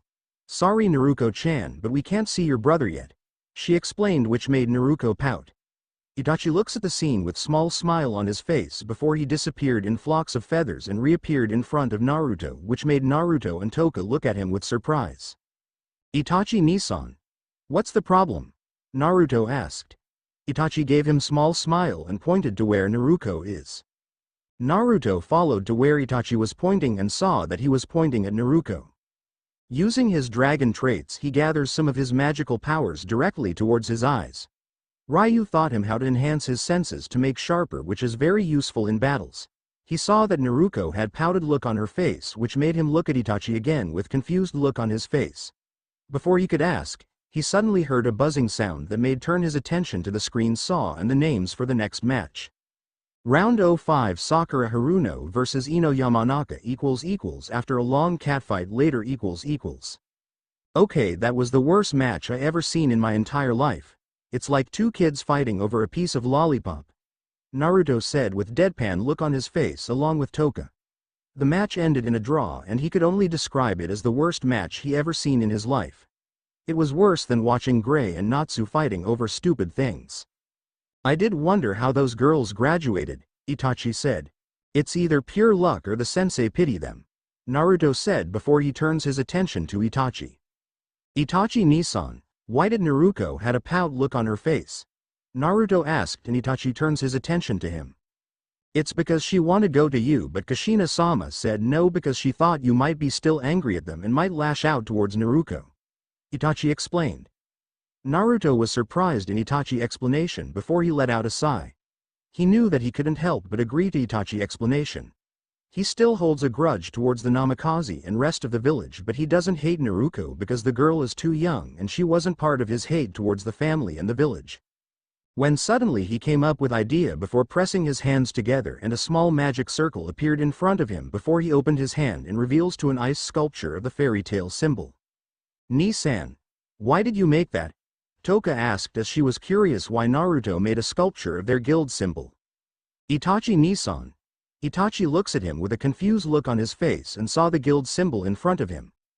Give this to Naruto, I think she will like it, Naruto said with small smile on his face. Itachi smiled in hearing this and nodded as he grabbed the ice sculpture before he disappeared in flocks of black feathers. Naruto turns his attention to Toka and notices that the small girl was smiling at him. That's really nice of you, Ni-san, Toka said, and Naruto just gave her adopted sister a small smile. Naruto is too young and she doesn't deserve to be hated, besides from the look on her eyes she really wants to meet me, Naruto said, and Toka just let out giggle before she returns her attention to the battlegrounds as the screenboard stops and shows the name for the next match. Round 06 Hitomi Uzumaki Namikaze vs Kiba Inuzuka. Well, this is going to be interesting, Naruto stated as he saw Hitomi and Kiba were walking towards the center of the battlegrounds. Who are you going to cheer for, Nissan? Toka asked, and Naruto just rolled his eyes. You already know the answer, Toka, Naruto stated, and Toka just frowned at him. She knew that Naruto wasn't going to cheer neither of them since he hates everyone who is in the leaf. With Hitomi . Ready to lose, Hitomi? Kiba asked arrogantly, and Hitomi rolled her eyes. You're the one who is going to lose, Kiba, Hitomi shot back. Ready? The proctor asked, and the two just nodded and went to their stance. Begin. Kiba charges at Hitomi and intending to pound her, but Hitomi quickly moves away as she dodges the attack and quickly throws 3 shuriken at him. Kiba did the same, both weapon just deflected, and Hitomi quickly to several hand seals. Water style. Water gun. Hitomi spit out a stream of water from her mouth and it was headed to Kiba. Kiba immediately jumps out from the way and started spinning mid-air. Over Fang.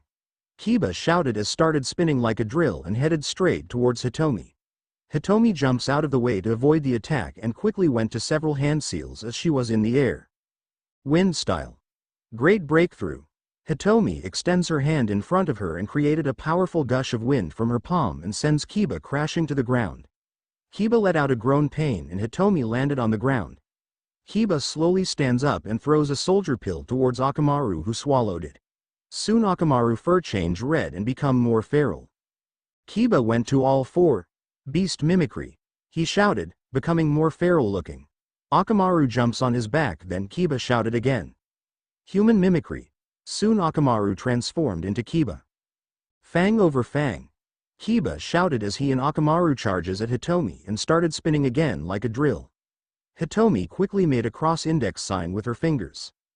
Shadow clone jutsu. Hitomi shouted as she summoned two clones besides her then she moves hands to her sides with her palms open and the clones started make spinning motions with their hands on Hitomi opened palms. Soon a small blue sphere appeared on both her palms which caught Naruto interest. Well, that's an interesting move, Naruto stated as he observes the match. When did Hitomi master the Rasengan? Jiraiya asked since he remembered that Hitomi has a terrible chakra control and it required great control to master the Rasengan.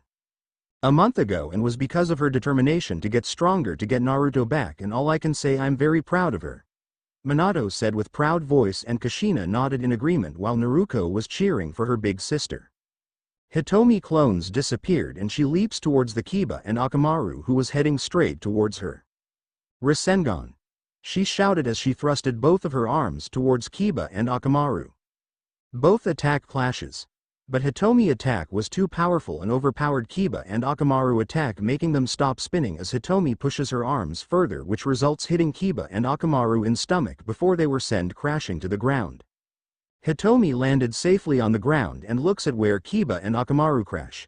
When the smoke was gone she saw that Kiba and Akamaru who turned back to normal were unconscious on the ground.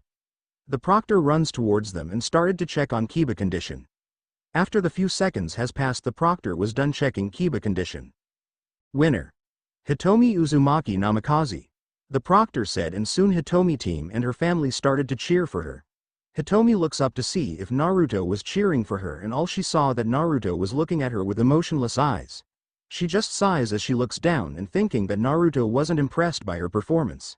She just started walking back to her teammates while Kiba was being carried via stretcher. Round 07 Iwa Nin 2 vs Shikamaru Nara equals winner. Shikamaru Nara. Round 08 Tenten vs Tamari equals winner. Tamari. Round 09 Kira Temari vs Omoi. Naruto raised a brow when saw the name Terumi since he saw the profile about her. Kira Terumi was the niece of the 5th Mizukage and was hailed one of the heroes who defeated the 4th Mizukage, because she was the one who delivered the finishing blow and ended the Bloody Mist War. But in reality he read that Kushina along with her team who participated in the war were able to hold the 4th Mizukage for Kira to deliver the killing blow along with Kushina chakra chains. Naruto looks down at the battlefield and analyzes the girl. The girl has long blue hair that was tied into a ponytail and has shoulder-length bangs framing both sides of her face and golden amber eyes. The girl has a body that could rival Hitomi. She wore black blouse with short sleeves, and on her wore light black tunic that was cut off on the sides, above the knees and belted at the waist. Also, she wore black gloves to the elbows, and fishnet on her thighs. She wore a black forehead protector around her neck and has sword strap around her back. "Are you two ready?" the proctor asked. The fighters nodded at him as they both draw their swords and went to their stance.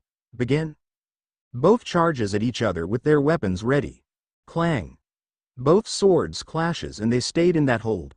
Omoi and Kira were both glaring at each other before they jump away from each other to get some distance, then both of them did some hand seals. Lava style. Melting apparition. Kira shouted and released a large amount of lava from her mouth. Lightning style. Raging thunderbolt. Omoi shouted as shoot a massive thunderbolt from his finger. Boom. Both attacks collided against one another which caused a massive explosion. When the smoke was clear everyone saw that the two fighters were fighting again with their swords. Clang! Clang! Strikes after strikes were made and everyone could hear the metals clashing against each other. Clang! Kira and Omoi were trapped in hold with their swords and was glaring at each other. Suddenly Kira smirked, which made Omoi look at her with a confused look. Kira suddenly turned into a water, which shocked Omoi. A clone? Omoi thought in shock. Water style. Water bullet. Kira's voice was heard. Omoi looks up and his eyes widen in shock as he saw a giant sphere of rotating water was heading towards him.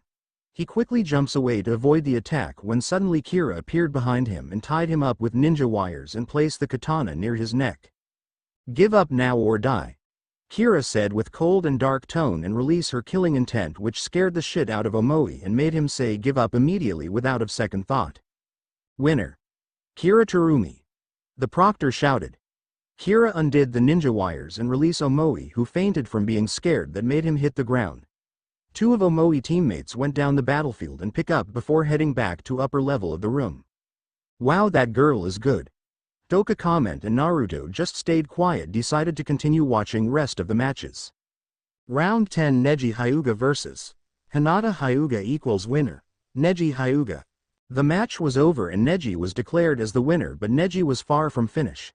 He charges at Hinata, who was injured, was barely standing up with his palm ready. Die. He shouted as he was ready strike her in the heart to end Hinata life. Grab.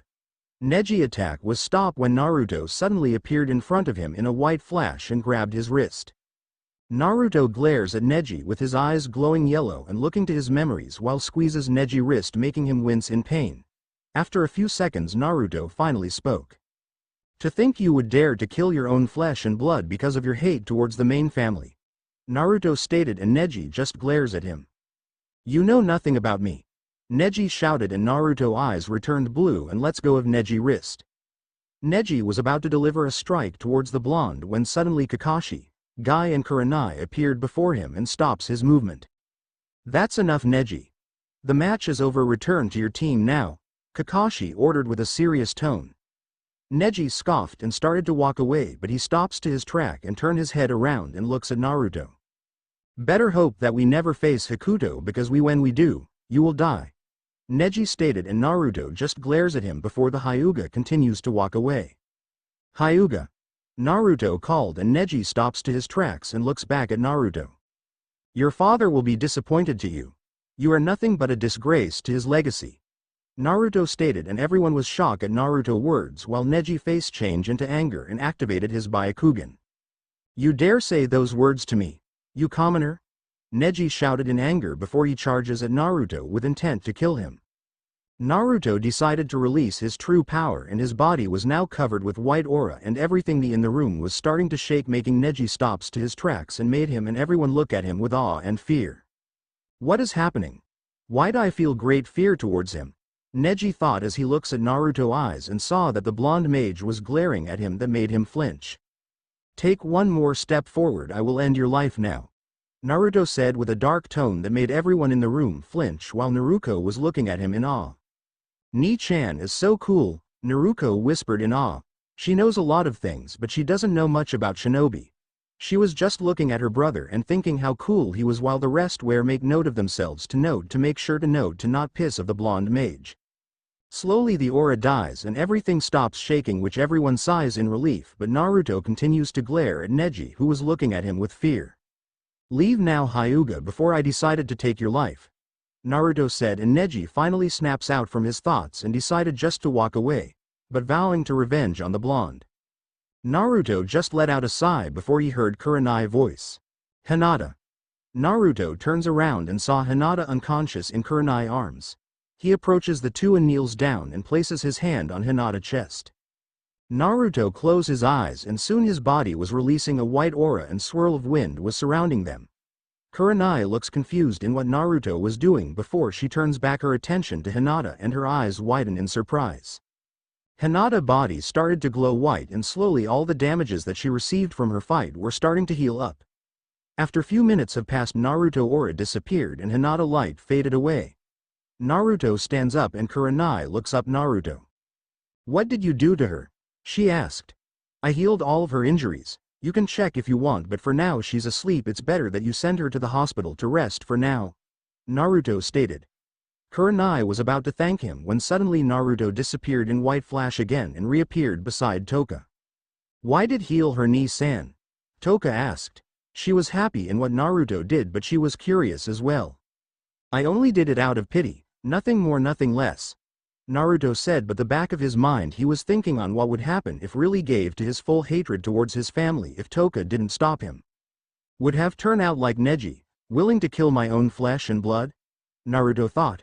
Then suddenly a vision of him hurting Naruto came to him that made shuddered at that thought but quickly dismissed it. Round 11 Gaara vs Rock Lee equals winner. Gaara. Round 12 Karui vs Yugito Ni equals winner. Yugito Ni. Round 13 Kiri Nin 1 vs Kiri Nin 2 equals draw. Round 13 Choji Akamichi vs Kuretsuchi equals Kuretsuchi. The tournament was over and all of the winners were gathered together as the Minato congratulated them for their victory and told them to pick a ball that was box that contains number in it. Soon one by one they each picked their numbers. Satsuki Uchiha -9 Shino Aburame 4 Kankuro 5 Naruto Hakuto -1. Hitomi Uzumaki Namikaze 6 Shikamaru Nara 7 Tamari -8. Kira Temuri 2 Neji Hyuga 11 Yugito Ni 10 Kuretsuchi 12. Gaara 3. Alright, now we wait for several seconds for my ninjas to show the matches that will happen in the finals. Minato said as his ninjas started to make the matches. Several seconds has passed and the ninjas were done writing matches and show it to everyone. Match 1. Naruto Hakuto vs Kira Temuri. Match 2. Gaara vs Shino Aburame. Match 3.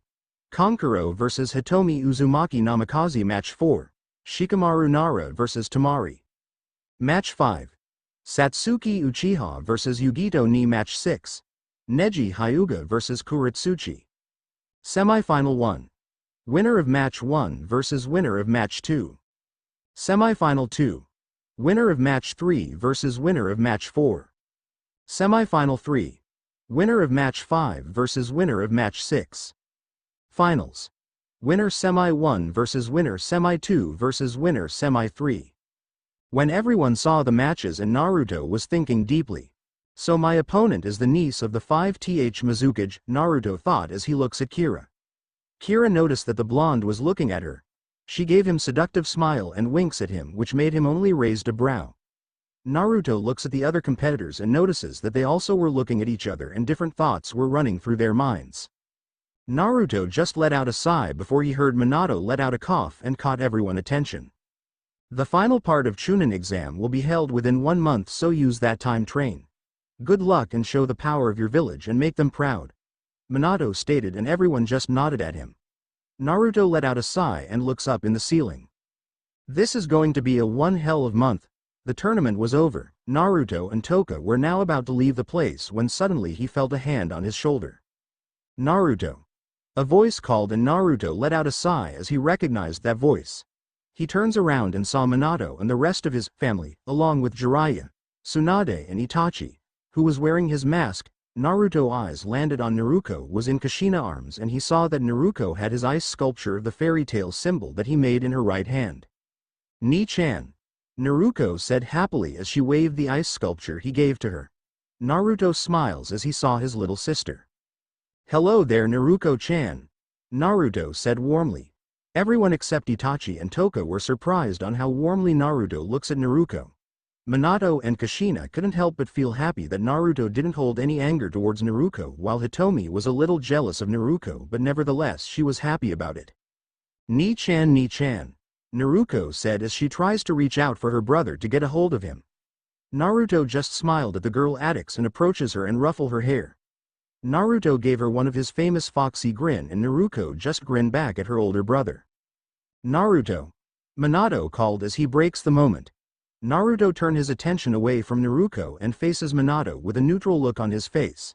He doesn't want Naruto to see his angry side because this will scare Naruto and he might say some hurtful words. He decided that he would act civil for the sake of Naruto, as long she is there. The council is ready, Minato stated and Naruto nodded at him. I'll be there in a few minutes, Naruto said with a neutral tone and Minato nodded at him. Minato knew that Naruto was only acting civil around because Naruto. With that, Naruto and Toka disappeared in a white flash. In the council room, the civilian and shinobi councils were waiting for Naruto for the information about Orochimaru and the invasion, along with Minato with Jiraiya and Tsunade behind him. After a few minutes of waiting, Naruto finally arrived the room in a white flash. Minato noticed that Toka was not with Naruto, meaning that he left her at the place that they were staying. "Welcome, Naruto," Minato said warmly, and Naruto just nodded at him. "It's about time you got here," one of the civilian council members complained, and Naruto glares at the man who complained. "You better shut your mouth before I shove my fist in your face," Naruto said, and this made the civilian council members glare at him and one brave member stand up from his chair. "You will show respect, you Ungrat." Before he could finish, Naruto reappeared in front of him with white flash and grabbed him the neck and lifted him in the air. Everyone stare at him with shock and fear. Naruto glares at the council member and had tight grip on his neck. "Listen well, scum," Naruto started. "Title means nothing to me. I don't care if you're a member of the council, but remember this. I'm not a Konoha. Nin," Naruto spat venomously with each word.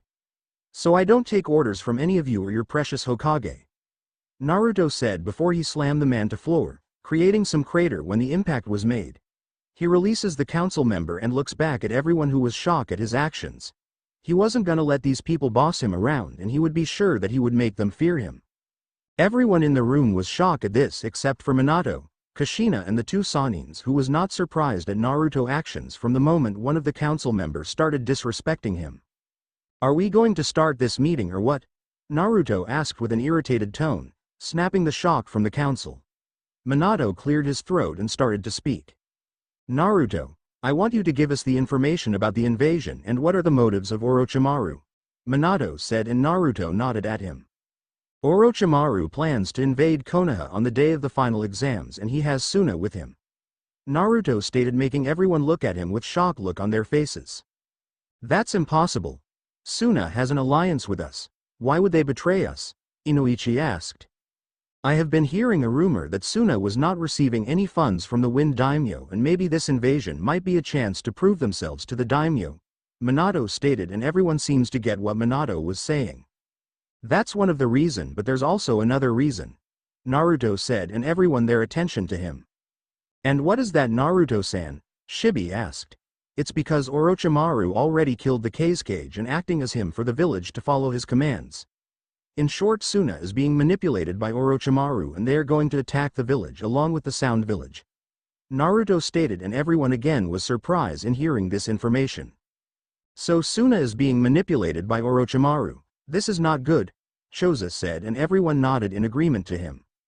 "I suggest that we attack Suna first before they could even strike at us," a voice said. Naruto looks to where that voice was coming from and his eyes narrowed as soon as he saw that person. It was Danzo Shimura, and Naruto didn't like this man at all after learning who he was from Orochimaru memory. "No," Minato shouted as he slams his hand on the table and glares at Danzo. "We will not attack Suna. They are only victims of Orochimaru," Minato said, and Danzo's visible eye opened and looked at Minato emotionlessly. "We need to take actions or else Konoha will fall. You are the Hokage and it's your duty to do what's best for the village," Danzo stated, which made the civilians and elders nodded in agreement while the clan heads and Minato glares at him. "I will not allow you," Naruto shouted, and getting everyone attention. Naruto glares at Danzo with great anger in his eyes. "If you even dare say to attack Suna, who are only victims of Orochimaru plot, I will make sure that this will be the last meeting that you will have, or any of you," Naruto stated as he releases a massive killing intent towards directly to Danzo, but it was affecting the others, which made the civilian council passed out while the clan heads, Minato and the two Sanins along with the two elders, were looking at him with fear. He didn't like war because he knew that it would only cause bloodshed and kill the innocent people. He will not allow a war to happen in the village as long he is around. Danzo just looked at him with the emotionless look on his face, but in his mind he was very afraid of Naruto because from the amount of killing intent alone that the blonde mage was releasing.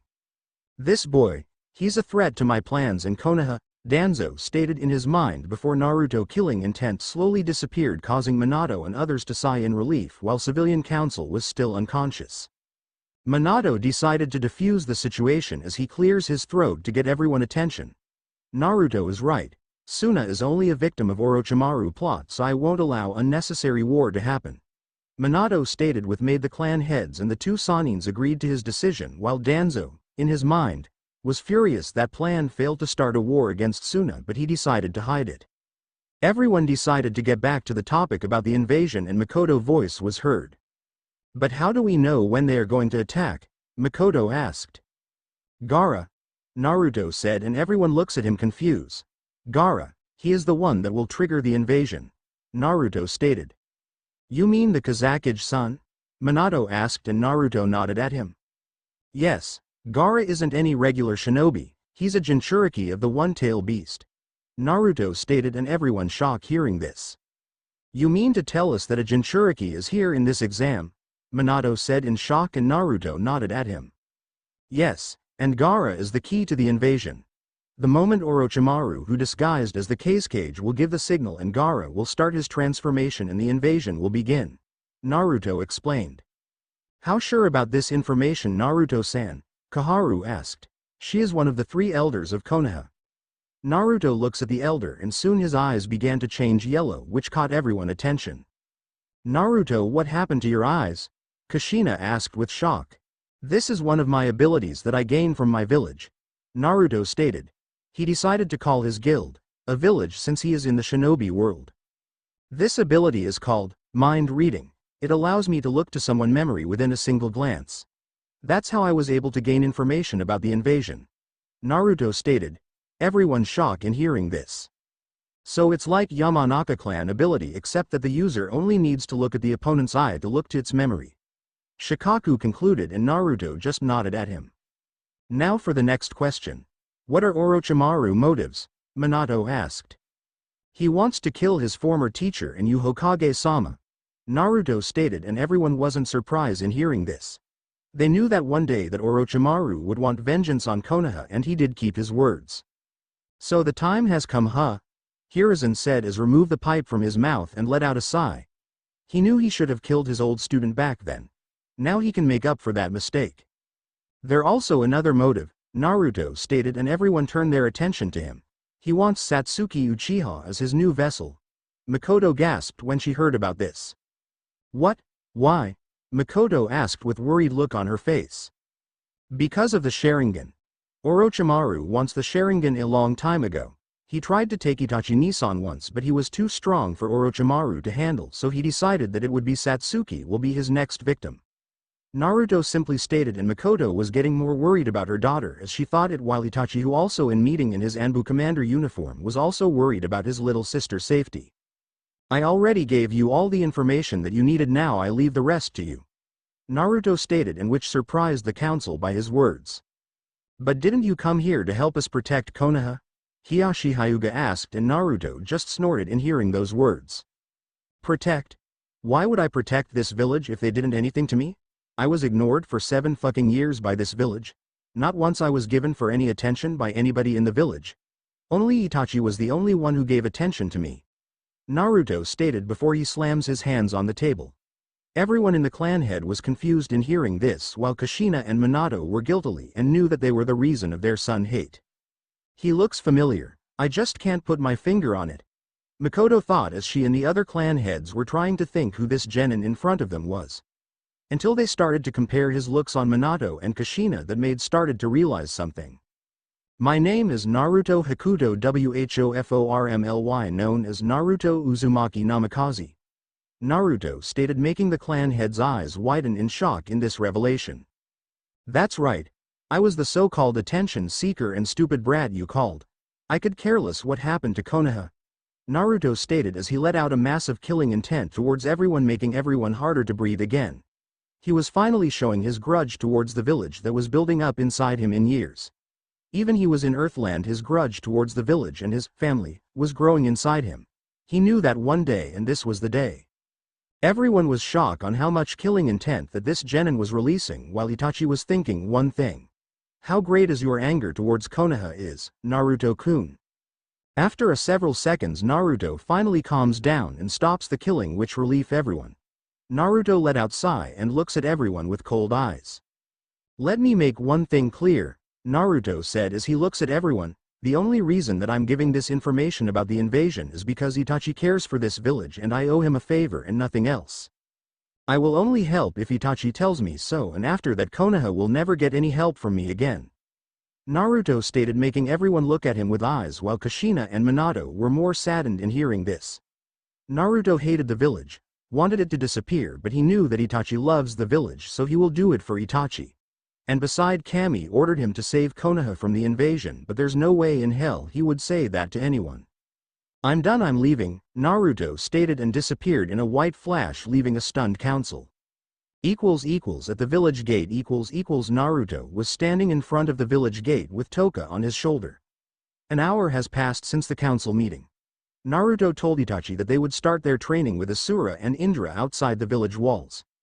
Itachi was confused with first in why Naruto would want to leave the village and told him that he had duties as the Anbu commander of Konoha, but Naruto was able to answer his question. Naruto told him that he doesn't want to deal anyone in Konoha and he also doesn't want anyone knowing his training. He told Itachi that he was the only person in Konoha that he trusts and no one else, and he told him that to tell Minato that he would be training him for a month and try to convince Naruto to forgive him. Itachi told him that he was crazy and told that it would never work and it was bad to manipulate others, but Naruto told him that his family was desperate and really wanted him to forgive them, and he told him that he would only give them a small chance to redeem themselves to him. Itachi just decided to Naruto idea a shot and he was surprised it actually worked, and Naruto was right, his family was desperate, willing to do anything just for Naruto to forgive them. Itachi never saw that Minato was happy to hear that Naruto was giving them a chance to forgive them, even the chances are very low. But before Naruto headed to the gate of the village, he decided to steal a scroll inside the Namikaze compound. With his teleportation magic, he easily enters the compound unnoticed, and Naruto searched through the compound library until he finally found the scroll he wanted. A scroll about the Rasengan. Now Naruto was waiting for Itachi in front of the gates with Toka, who was completely bored. After another few minutes, Itachi finally arrived in flocks of black feathers. He was currently wearing a simple black shirt with the Uchiha symbol on the back, Anbu-style black pants and standard blue shinobi sandals. About time you arrive, Naruto stated as he walked towards to Itachi. Sorry about that, Naruto-kun, but Satsuki was complaining that I couldn't train her, so I just gave her a list of jutsus that she can train. Itachi explained. When he told Satsuki that he couldn't train her, she started to throw a fit, but Itachi told her that he got a mission that required him to away from Konoha for a month, so this much calmed Satsuki down since she knew that her brother was an Anbu member and a commander nevertheless. But Itachi gave her a scroll that contains Sobi rank jutsu that she can learn and told her that she looks for Kakashi for some training since he also was Sharingan user. Well, that's good. Ready to go?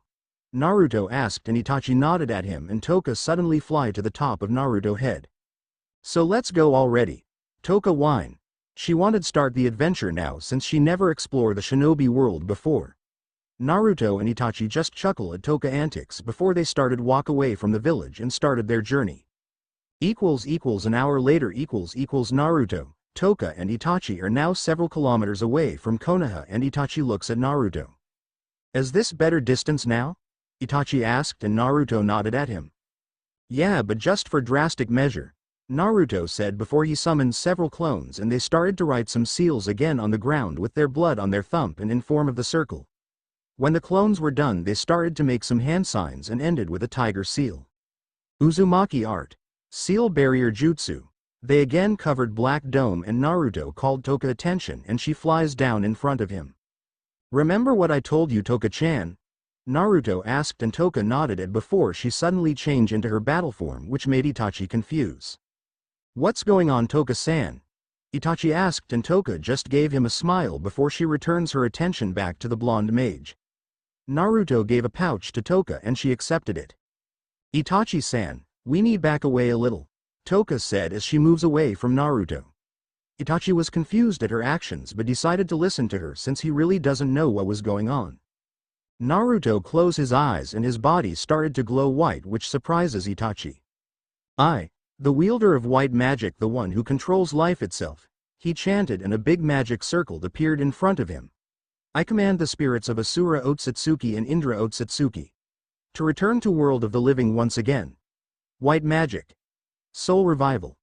Then the magic circle glowed bright that made Toka and Itachi shield their eyes and look away from the intense light. When the light was gone and they opened their eyes and Itachi's eyes widened in shock and amazement who he saw. It was Indra and Asura standing before him alive and well. The two brothers opened their eyes and saw Toka and Itachi in front of them and they could feel that they were breathing before that made their eyes widen in shock in realization before they look at each other with eyes. "Brother, we're alive again," Asura said with shock. "But how is that possible?" Indra asked, who was also equally shocked before they heard groaning noise. They turned around and saw Naruto, who was being supported by Toka.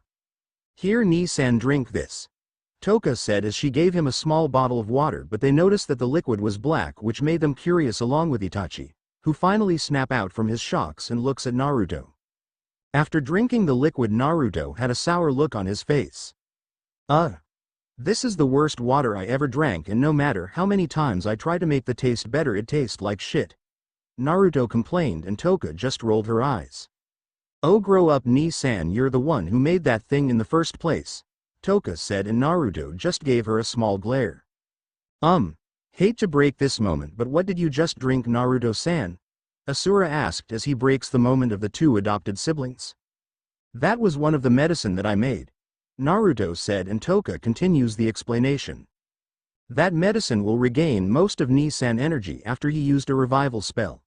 Using a revival spells almost cause most of Ni-san energy in reviving a soul," Toka stated, and hearing the revive part made Asura and Indra along with Itachi stare at him with shock. "Wait a minute, you mean to tell us that you have the power to bring back the dead?" Asura said in shock, and Naruto nodded at him. "But it comes with price," Toka stated, and the three turned their attention to her. Ni-san revival spells nearly empty his energy, causing him to lose conscious for at least 2 days for each revival. If it weren't for the medicine, Ni-san would be unconscious right now and would wake up for at least 4 days or more. Toka explained, and the three were just completely shocked in hearing this and the same time are amazed at Naruto's powers. "His powers are similar to my Rinnegan, which is really amazing," Indra said with an impressive look on his face. Itachi just formed a smile on his face as he looks at Naruto, who was being slowly getting to his feet again. "You never cease to amaze me, Naruto-kun," Itachi thought. "Anyway, let's talk about our training. We only got a month before me and Itachi returned to Konoha for the invasion," Naruto stated, and everyone nodded at him. "But first I want to know something first, Naruto-san," Indra said, and Naruto looks at him. "What is it?" Naruto asked. "How were you able to gain power on reviving someone from the death and I didn't sense any of your life force taken from you?" Indra stated, and Naruto was about to answer when suddenly cuts in. "And don't lie to us because I can tell if you are lying," Indra stated with a serious tone. He wanted to know how can young boy was able to obtain that kind of power without the risk of losing his life force. Naruto let out a sigh and decided to tell them either way because there's no point of hiding it.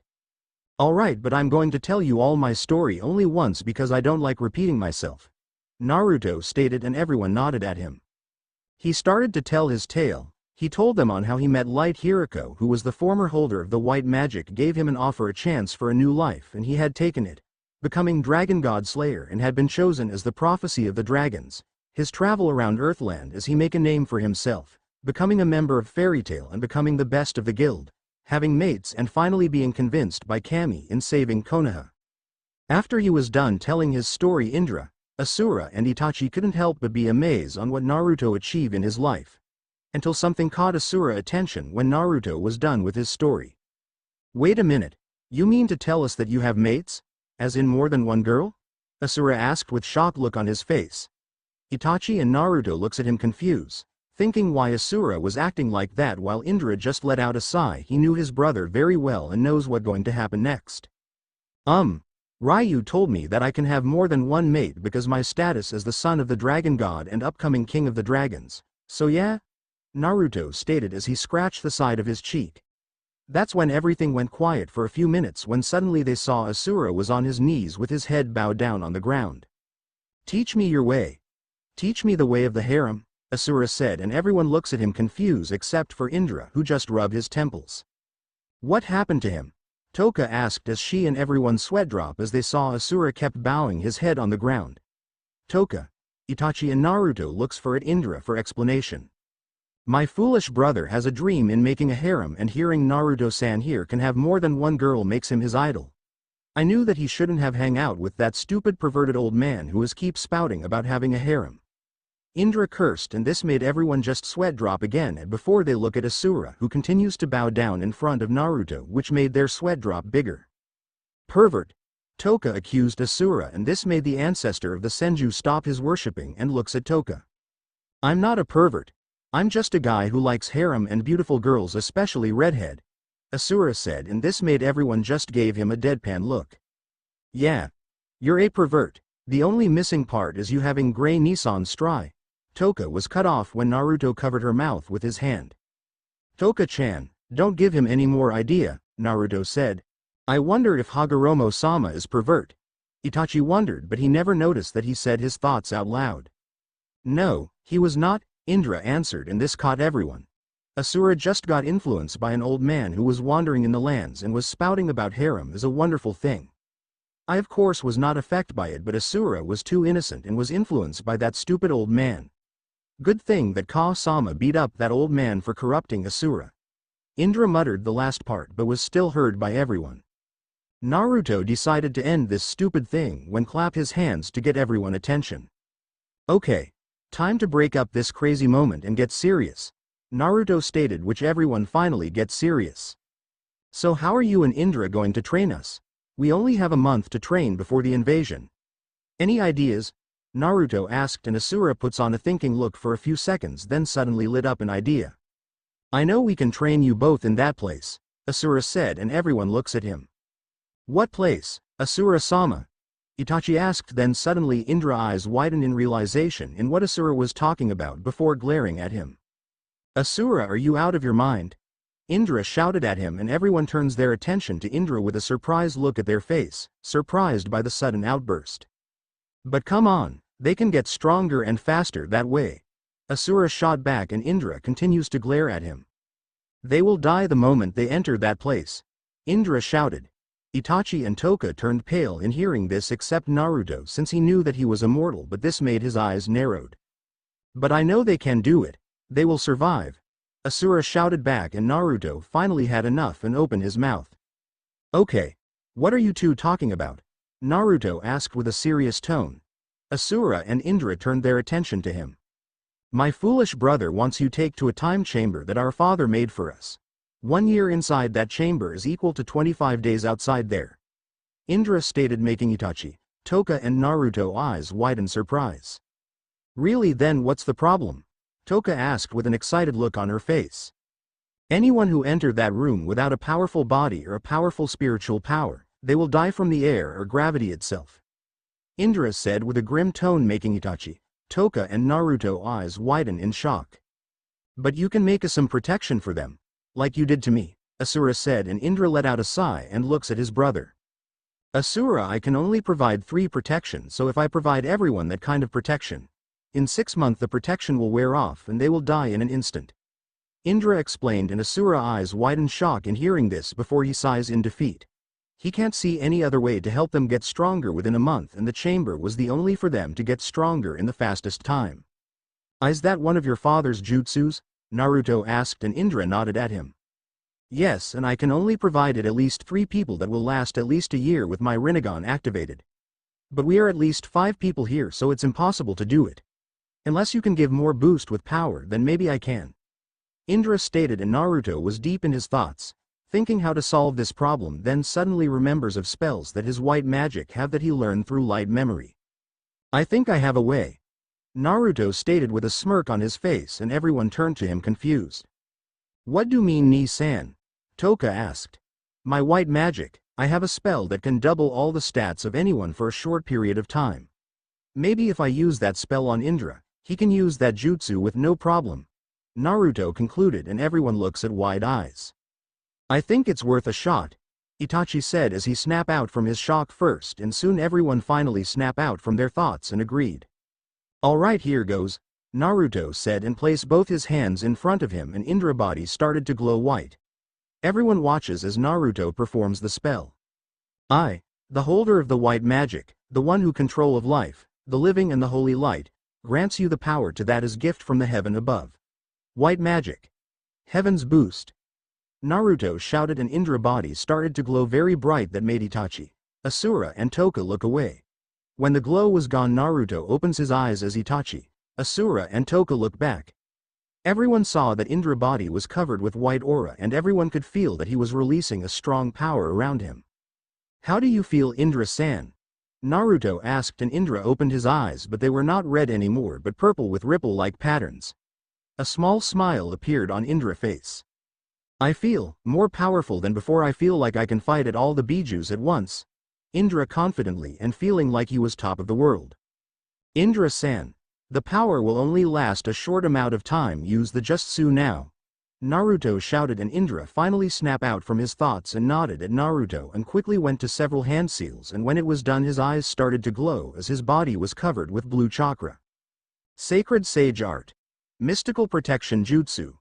Indra shouted, and the blue streams of chakra was shot out from Indra's body was directly towards everyone and was hit. "Ah!" Everyone shouted in pain as the stream of chakra hits them. They were in great agony and never felt that pain before. They were on their knees and was slowly losing conscious, and before they know it they were knockout. When the stream of chakra was done, an Indra chakra that was surrounding him was gone also and started panting from exhaustion, and the white aura that was around him was gone also before he lost consciousness. After 30 minutes has passed, slowly everyone started wake from their sleep. "Ughhh, what happened?" Naruto said as he was first one to get up and looks around and saw almost everyone started to wake up. "Now I remember, I always hate that part," Asura said. Naruto turned his attention to Indra, who stands up from his position. "Indra-san, why did we felt great pain when we were hit by that blue stream?" Naruto asked. "It's because that chakra forcibly enters your body and giving you a strong spiritual powers as your protection," Indra explained, and everyone just nodded in understanding. Naruto decided to remove the dome, and now they were in the forest again. After several seconds of silence, Naruto decided to break it. "Well, what are we waiting for? Let's go," Naruto shouted, and everyone nodded at him. Indra's eyes turned back to his Sharingan form, and before they know it, they disappeared in swirl of black hole. Unknown location they found in the forest, and Naruto noticed that the place was covered with mist. "Where are we?" Toka asked as she continues to look around the area. "We are in the Forest of the Thousands Voice. This is one of the most dangerous places in the land, because once you are inside the forest there is no way out, and slowly you will start hearing voices in the forest. The only way out of this place, if you can find the one true voice that can lead you the way of this forest, or you can teleport out of here," Asura explained, and everyone was surprised and awe in hearing this. "But why are we here?" Itachi asked, and Indra looks at them. "Because the area is in here. Now follow me and do not get separated in the group," Indra said with a serious look on his face, and everyone nodded at him. After hearing Asura's explanation, they knew that they need to listen to them and follow every instruction they give to them. Indra started walking ahead with Asura on his side, and soon everyone started to follow them. Soon they were wandering around the forest, and Toka was getting scared, but Naruto told her to hide in his pocket to be safe, and Toka immediately followed his instructions since she was more comfortable hiding inside Naruto's pocket. After wandering around the forest for several minutes, Naruto and Itachi saw a cave up ahead. "Hey, I see a cave up ahead," Naruto stated, and soon they were standing in front of the cave. "Well, here we are," Asura said. "Then let's go inside already," Naruto said, but Indra raised his hand as sign for Naruto to stop talking. "Me and Asura need to remove the barrier first unless you want to turn into ashes." Indra stated that Naruto pale in hearing this and decided to keep quiet. Indra and Asura and started to work a series of hand seal and ending it with a ram sign. "Kai!" They shouted, and suddenly a rainbow flashing light came from the cave that made everyone close their eyes because of the powerful light. When the light was gone, everyone opened their eyes and saw the entrance was still dark. "Let's get inside now," Indra ordered, and soon everyone entered the cave. The barrier was activated again, covering the entrance. Everyone started walking straight ahead inside the cave for a few minutes until they light up ahead. When they reached the end of the cave, they found themselves in a new area. The place was greenery and beautiful fields, and also the place was full of mountains. They can see different kinds of creatures wandering around the place. Naruto felt like he was home. "I feel like I'm on Earthland again," Naruto thought happily before they heard a thud sound. He turned to his side and saw Itachi on the ground. "Itachi-Nisan, are you alright?" Naruto asked with a worried tone as he approaches him, and he saw Itachi was struggling to get up. Why can't I get up? I feel like I'm carrying a very large heavy rock, Itachi stated, and this got Naruto worried. Don't worry, it's part of your training, Indra stated as he and Asura approaches them. What do you mean? Naruto asked, and Toka finally came out from his pocket and flies to his shoulder. In this place the gravity is 50x your own weight. In short, Itachi-san body is now 50x his own weight, making him struggle to move, Indra explained. I'm surprised that you have no problem moving, Naruto-san, Asura said with a grin on his face.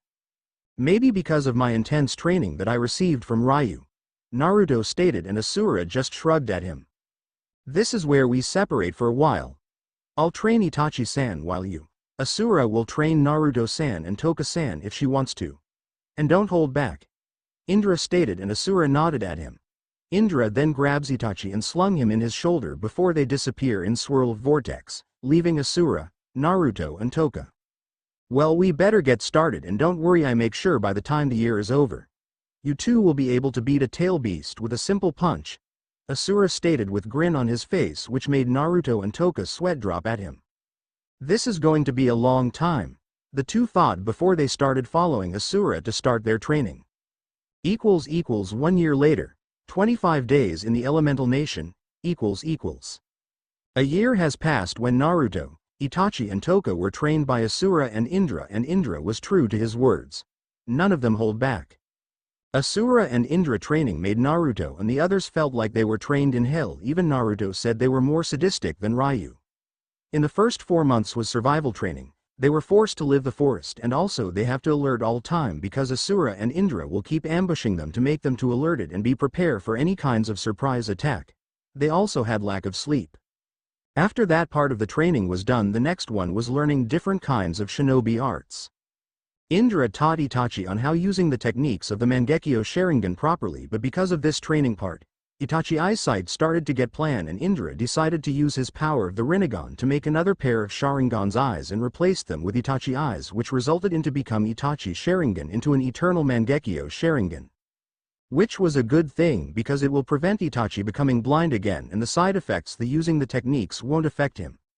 Indra also taught him using his own Kenjutsu style and some of his favorite jutsus. Asura taught Naruto about elemental manipulation, and it turns out Naruto was wind and water user.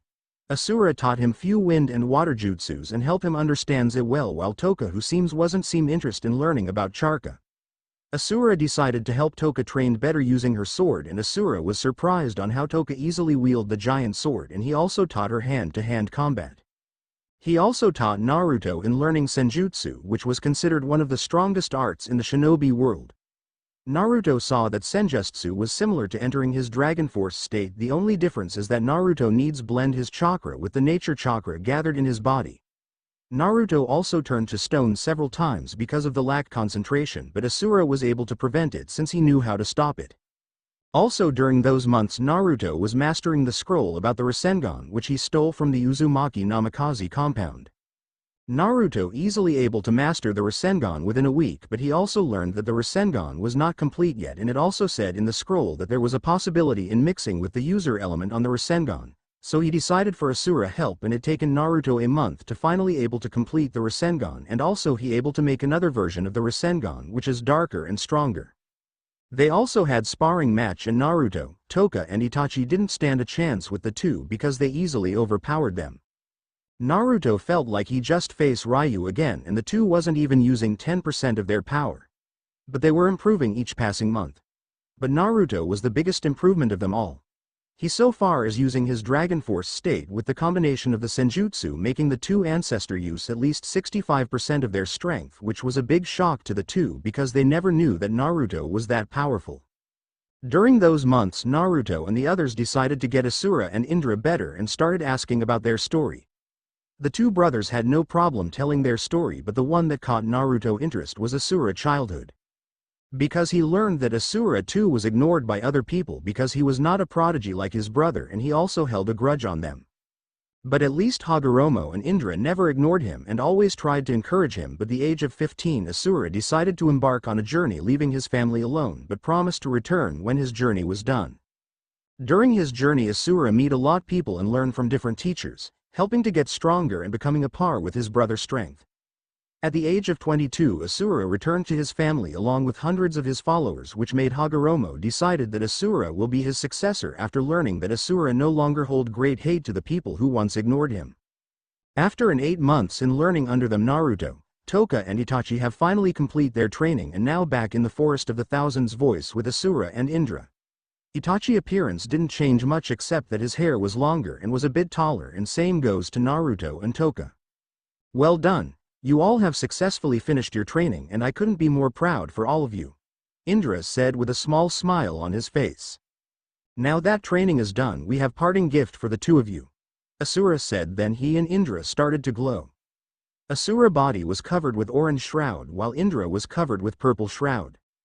Both of them place their index finger on Itachi and Naruto forehead, then suddenly they find themselves covered with orange and purple shroud that is similar to Asura and Indra.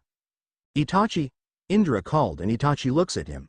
Remember always to protect the people who are precious to you, and remember make the decision that comes to your heart and never give to your hate, Indra stated, and Itachi just gave him a smile and nodded at him. Naruto, Asura called, and Naruto looks at him.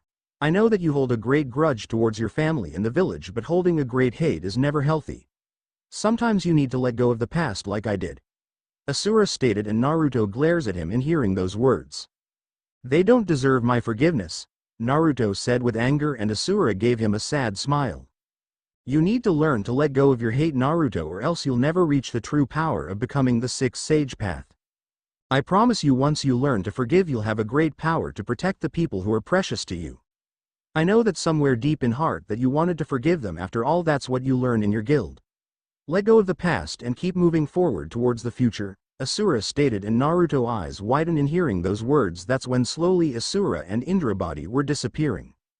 We are giving you two our powers, but they will only trigger when the time is right, Indra stated, and Asura gave them grin. It's time for us to say goodbye. We had a great time in spending with you guys, and we will cherish the memories forever, Asura stated, and Indra nodded in agreement before giving them a true smile which was never shown anyone before except for his family. With that vanished into thin air, leaving the trio in the forest. Itachi let out a sigh and looks at Naruto and Toka. You two ready to head back? He asked, snapping the two out from their shock and nodding at him. Itachi activated his eternal Mangekyo Sharingan and they disappeared in swirl of black vortex. Near the Konoha gates.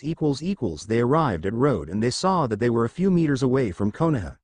Itachi looks at Naruto and Toka and two look back. Well, let's head back.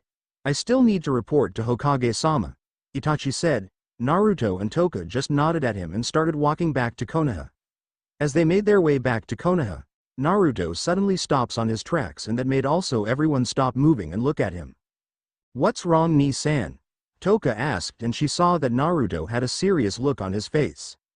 We have company, and I would say they're at least 5 people, Naruto stated, and Itachi and Toka's eyes narrowed in hearing this. What level would they be? Itachi asked. He wasn't a sensor type like Naruto. I would say that they are around Anbu level, but nothing that I can handle, Naruto stated, and the two looks at him confused. What do you mean by that? Toka asked. It's obvious it's something to do with me, Naruto stated. How can you be so sure? Itachi asked. I could feel their killing intent. They are directly towards me, Naruto stated. Then we are going to help you, Toka said. No, you're not, Naruto simply said. What? Toka shouted in shock as she looks at Naruto with eyes. Toka-chan, they only want me. I'm not gonna let any get involved, Naruto said, and Toka was about to protest until Itachi cuts her off. Toka-san, let him do it. Besides, do you think that a couple of ANBUs is enough to beat him? Itachi asked, and Toka looks at him a few seconds and sighs. She knew that Itachi was right. They were trained by the two ancestors of the Uchiha and Senju clan. After all, the two really shown no mercy in training them. Toka just nodded, and Itachi looks at Naruto and nodded at him. Let's go, Toka-san, Itachi stated, and two just started to walk away, leaving Naruto in the middle of the road. When they were now nowhere in sight, Naruto let out a sigh. Come out now. Know that all of you are hiding, Naruto shouted, and soon 5 figures came out from their hiding and surrounded Naruto. Naruto noticed that they were wearing a standard Anbu uniform except that he saw kanji on the forehead. His narrows, since he knew all about Danzo root soldiers. Naruto Hakuto, or formerly known as Naruto Uzumaki Namikaze. We're here to eliminate you. Surrender quietly so your death will be painless. The leader of the Anbu route said emotionlessly. Naruto just rolled his eyes. How about ah? No, Naruto said casually, and this caused everyone the single Anbu route to charge at him, and Naruto has a smirk on his face. Before he disappeared in white flash and avoid the attack. Where is he? One of the Anbu asked before another white flash happened and Naruto appeared in front of him with a sword. Squelch. Naruto pierced the sword to the Anbu neck before he pulls it and faces the others. He disappeared in a series of white flashes, cutting every single one of them with no mercy. After he was done, Naruto sheathed his sword back and looks back in what he did.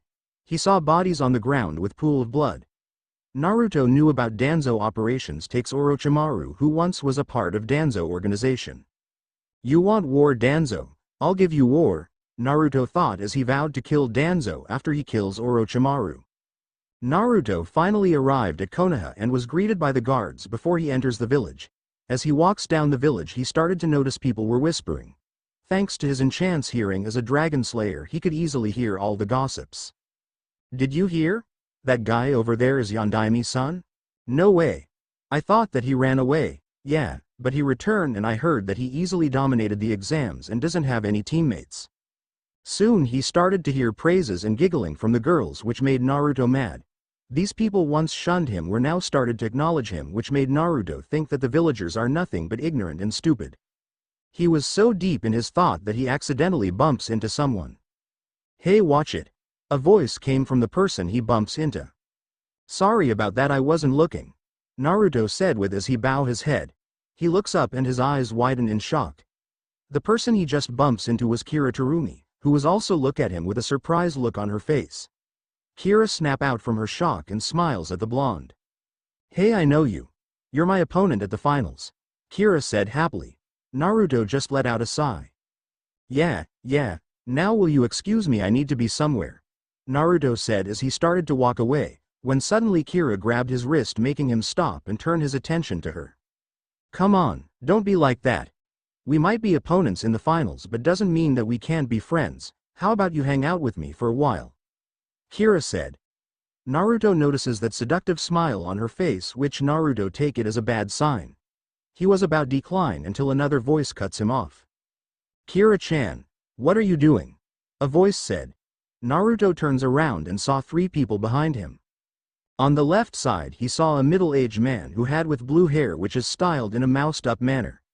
His left eye was blue and his right eye was covered by an eye patch. He wore a talisman in each ear with the kanji on it. He also wore the standard striped, gray suit, with a green haori that had white trimmings that stop halfway down, over them. This man is Ao and is known as the right hand of the Mizukage. On the right side was also a man who was a tall and noticeably muscular man with pale skin, short spiky black hair, brown eyes, and small eyebrows. He was normally seen wearing bandages like a mask over the bottom half of his face.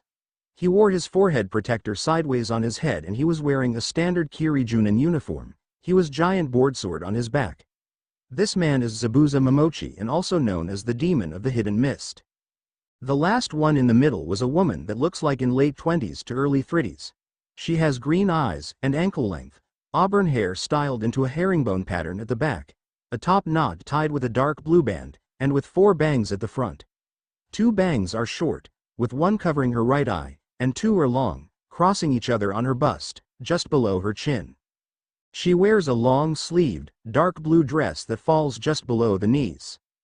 It seems to be closed at the front with a zipper, and is kept open on the front right side from the waist down. The dress only covers up to the upper part of her arms and the underside of her S. Underneath, she wears a mesh armor that covers slightly more of her upper body than her dress. She also wears shorts in the same color as her dress and, underneath those, mesh leggings reaching down over her knees.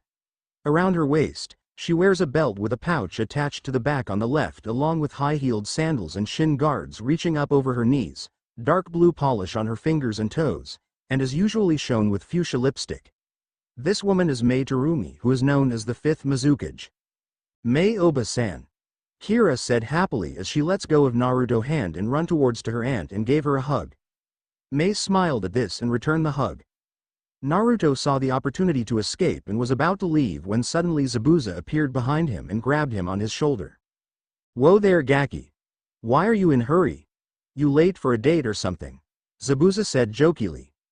Naruto just removed Zabuza's hand from his shoulder and started to walk away. He was about to use his teleportation magic when suddenly he heard Mei's voice call him. "Young man." Naruto stops in his tracks and looked back at Mei, who was holding Kira's hand. "What do you want?" Naruto asked rudely. He was in a bad mood now ever since he started to hear those stupid gossips from the villagers, and he really wanted to go to sleep now, and these people were stopping him getting his sleep.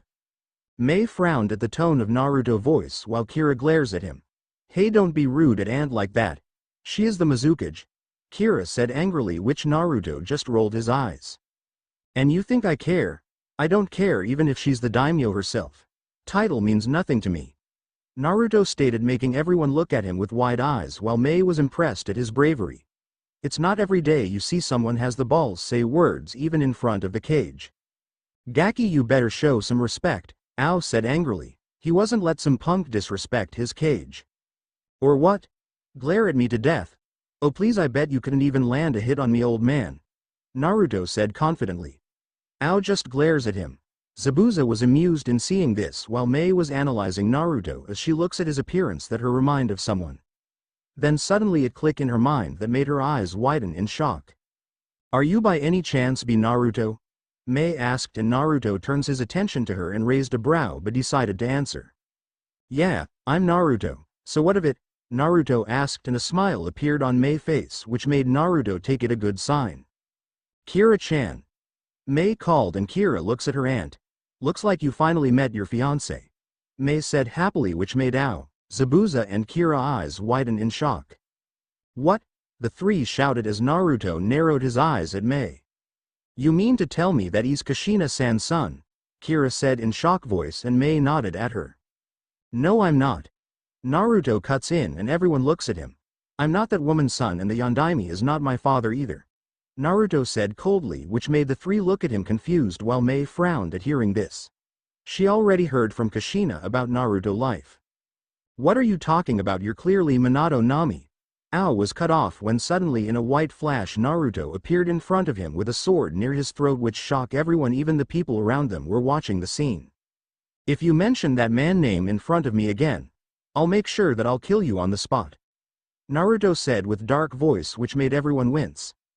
Ao just gulped and nodded at him before Naruto removes the sword, which much relief of the Kiri Nin. Naruto notices that the villagers are watching the scene, which he didn't want it.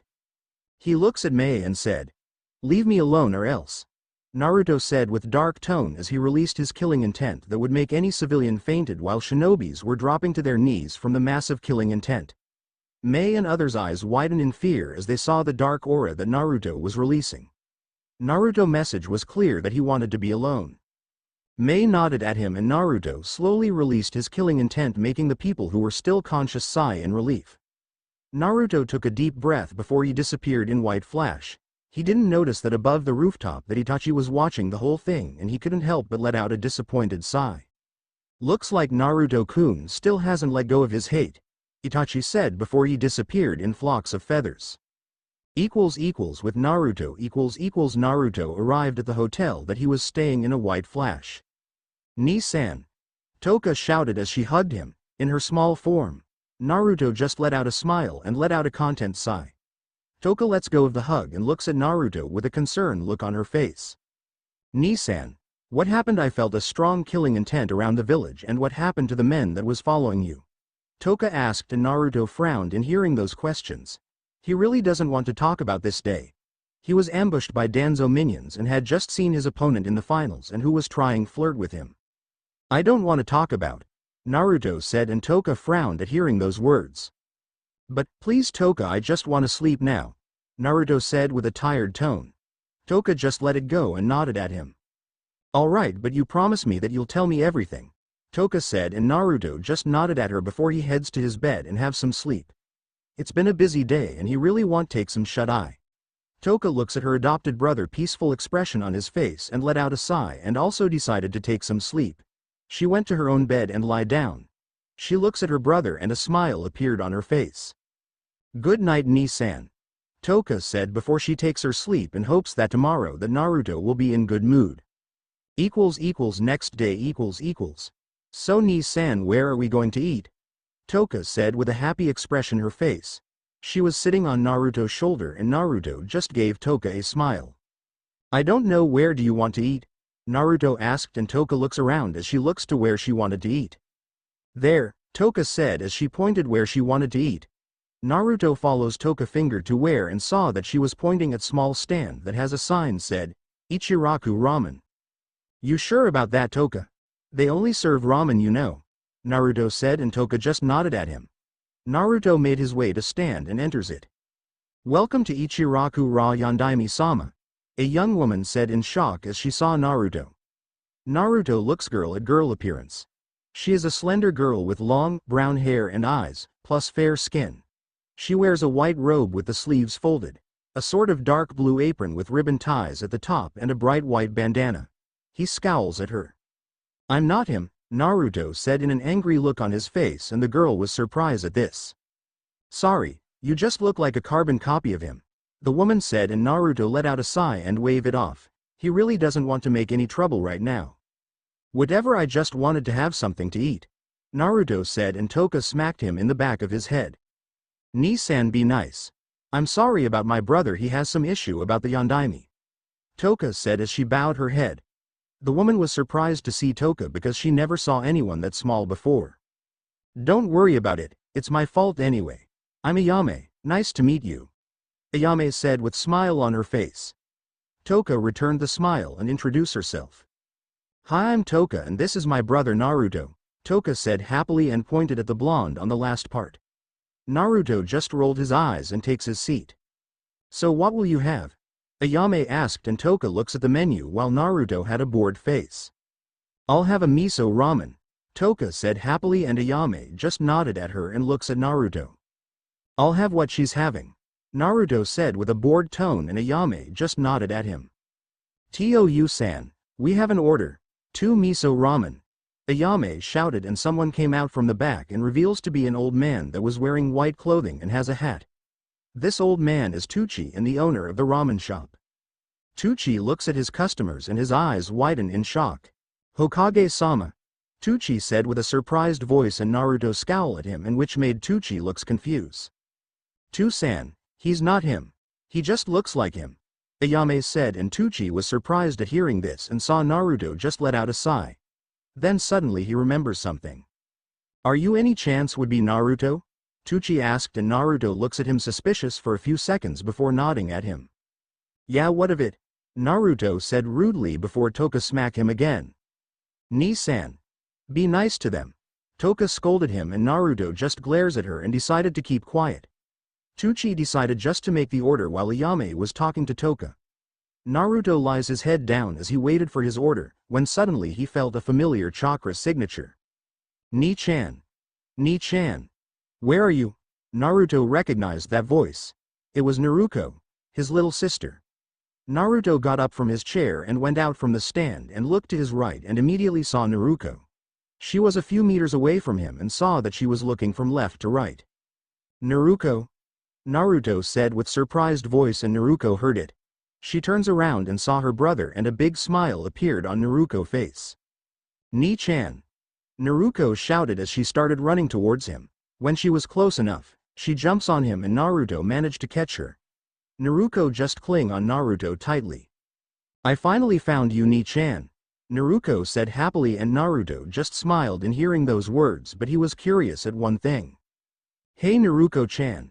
Naruko looks up at her big brother. Why are you outside? And shouldn't be with someone who is older than you? Naruto asked. I ran away from home and looked for you, Naruko said happily, and Naruto was surprised in hearing this. Shouldn't someone be looking out for you? Naruto asked, and inwardly he was angry because of someone leaving his little sister unsupervised. I was able to pass through them, Naruko said happily. The ninjas? Naruto said with a surprised tone, and Naruko nodded at him. Naruto was impressed that she was able to dodge the ninjas, but he was angry at the ninjas who were supposed to guard his sister. Note: kill the stupid nins for lacking at their job. Naruto said angry but quickly dismissed it. Naoko-chan, do you want to eat with me? Naruto asked with a smile. His and Naruto happily agreed. Naruto carried Naruto in his arms and enters the Ichiraku stand. Ni-san. The food is here, Toka shouted as she looks at Naruto, who just entered again in the stand. Toka saw the little girl in Naruto's hands. Naruto took his seat and Naruto sat on his lap. Toka was confused who she was until she remembers her. I know you.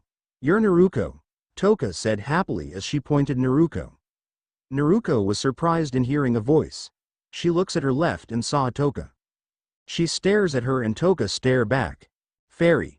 Naruto suddenly blurred out and everyone looks at her with surprised look on their face. What? Toka asked with confused look on her face. You're a fairy. I call you Fairy-chan. Naruto said happily, and this causes different reactions. Naruto choke on his food. Tuchi and Ayame just looks at Naruto with a small smile on their face since they see the scene was cute, while Toka just look at her with comical eyes. After a few seconds later, Toka was the first one to snap out from her shock. I have a name and it's Toka, Toka said. She decided to not shout at the girl since she knew that the girl was only a 3-year-old. I'm still calling you Fairy-chan, Naruto declared with a big grin on her face. Toka just let out a sigh and decided to comply at young girl decision and eat her food. Naruto finally stopped choking and looks at her little sister. Naruto-chan, why do you think she's a fairy? Naruto asked. Naruto was curious himself since he was thinking sometimes ago on what kind of species Toka is. Because she looks like one. It's like from the stories that Hitomi Ni-chan read at me before I sleep. Naruto concluded, and Naruto was surprised at words. Naruto glacé at Toka, who was ignoring Naruto words and continues eating. Is Toka a fairy? Naruto thought as he continues to think if the Naruto words were true, but he decided to ignore it for now and looks at Naruto again. So what do you want to eat, Naruto-chan? Naruto asked with smile on his face. I want to eat what you are eating, Naruto answered happily. Naruto just smiled in hearing those words. He picks up the chopsticks and used as he picks up the noodles and blowing, to cool it down before feeding it to Naruto. The little girl happily slurped up the noodle. Naruto smiles at these kinds of moments. He didn't notice that Toka was also looking at the scene with smile on her face. She was happy that Naruto is treating Naruto like sibling and was not acting cold towards her. She thinks that Naruto might be the key for Naruto to forgive his family. When they were all done eating, Naruto left some money on the counter before leaving the restaurant with Naruto riding on his shoulder and Toka standing on the top of Naruto's head. Naruto, where are you? A desperate voice was heard. Naruto turns his head around and saw Hitomi was looking around the village with a worried look on her face. Hitomi Ni-chan, Naruto said happily, and Hitomi heard Naruto's voice and looks to where it came from and saw Naruto riding on Naruto's shoulder. She immediately lands in front of Naruto and was panting to catch her breath before looks up and Naruto happy expression while Naruto had a bored expression. Naruto, why did you run away? Hitomi asked. To look for Ni-chan, Naruto said happily. And she found him and ate together with him, Toka stated with smile on her face. Hitomi was surprised at hearing this but couldn't help but feel really jealous at Naruto, but she knew that Naruto hated her and the family. She took a deep breath and put his hands in front of her. Come on, Naruto. It's time to go home. Tu-san and Ka-chan are really worried about you, Hitomi said. But I want to spend time with Ni-chan, Naruto whined. Naruto suddenly removes Naruto from his shoulder and looks at her. Naruto, you need to go home, Naruto said, and Naruto's eyes widened in shock and soon tears started to appear in her eyes. But Ni-chan, I promise that we'll spend some time together after I'm done doing my things, Naruto said and gave her a smile. Promise? Naruto asked as she wipes out some of her tears. Naruto just smiled at her. I promise, and I don't break my promises, Naruto-chan, he stated before giving Naruto a kiss on the forehead. Naruto looks at Naruto and saw a grin on the blonde mage face that made her smile at him and nodding at him. Naruto handed Naruto to Hitomi and started walking away. Ni-san, Hitomi shouted, and Naruto suddenly stops on his tracks and looks back at her with bored look on his face. What do you want? Naruto asked with a neutral voice. He didn't Naruto to see him angry and he would act civil towards Hitomi and the Namakazes when Naruto is around them. Hitomi couldn't say her words towards him but Naruto knew what she wanted to say since it was already obvious to him. Look, my answer is still no, Hitomi. I won't just forgive on what you, that family and this village did to me, so don't waste your time. But Nisan, Hitomi couldn't finish because Naruto disappeared in white flash along with Toka, leaving Hitomi and Naruto. Naruto looks at Hitomi and asked, "What does Ni-chan mean?" She was really confused. What did her Ni-chan mean by forgiving them? Did they something bad to him? Hitomi just let out a sigh. "It's nothing, Naruto, you're still too young to know this," she said. Naruto was not involved in her parents' and village sin towards Naruto. With Naruto Naruto was on the Hokage momentum and was standing on the top of the second Hokage head. Naruto gazed upon the site of the village. He knew within a few days that an invasion will be coming and will have to defend the village because Kami asked him this favor. He let out a sigh and decided to go visit Itachi. Leaving so soon? A voice asked and Naruto stops from his tracks and he felt a powerful aura coming from behind him. Naruto turns around and his eyes widen in surprise on who he saw. He saw a slender, dark-skinned woman with golden-colored eyes and long purple hair that was in ponytail. She wears black, backless, sleeveless undershirt, an orange overshirt with 2 white straps on each shoulder, a large beige sash around her waist and black stretch pants with a pair of lightweight brown shoes. But Naruto was not surprised by the woman's appearance but the strong godly aura coming from the woman. It felt like death, which made conclude one thing. "Shinigami," Naruto said and a smirk appeared on the woman's face. "Right, but that's just a title. You can call Yoruichi," Yoruichi said with a smirk on her face. Naruto narrowed his eyes at her. "What do you want?" Naruto asked. He knew that there's a reason why Shinigami was here, he just doesn't know what it is. "Take it easy, you really need to lighten up, you know," Yoruichi said before she let out a chuckle at him and Naruto just continues to glare at her. "Kami, send you here for a reason. Tell me now," Naruto demanded as he started to lose his patience. Yoruichi decided to stop playing around and put on a serious face. "Kami didn't send me here," Yoruichi said and Naruto was surprised in hearing this. "I came here on my own free will. I want to talk to you about the invasion to the part where you were going to kill Orochimaru," Yoruichi said and Naruto puts on a serious face. "What about it? I just have to kill the bastard and that's all I need to do," Naruto said and Yoruichi just shook her head making Naruto look at her confused. "You know that Orochimaru is slippery as a snake. I'm sure that he would have a backup plan to make sure that he doesn't die. So I'm here to give you something that will make sure that he will die," Yoruichi said and suddenly a small dagger materialized from thin air and appeared in front of him. The dagger has white handle and has a dark sheath covering the blade and there was kanji that said, "Death," on the sheath.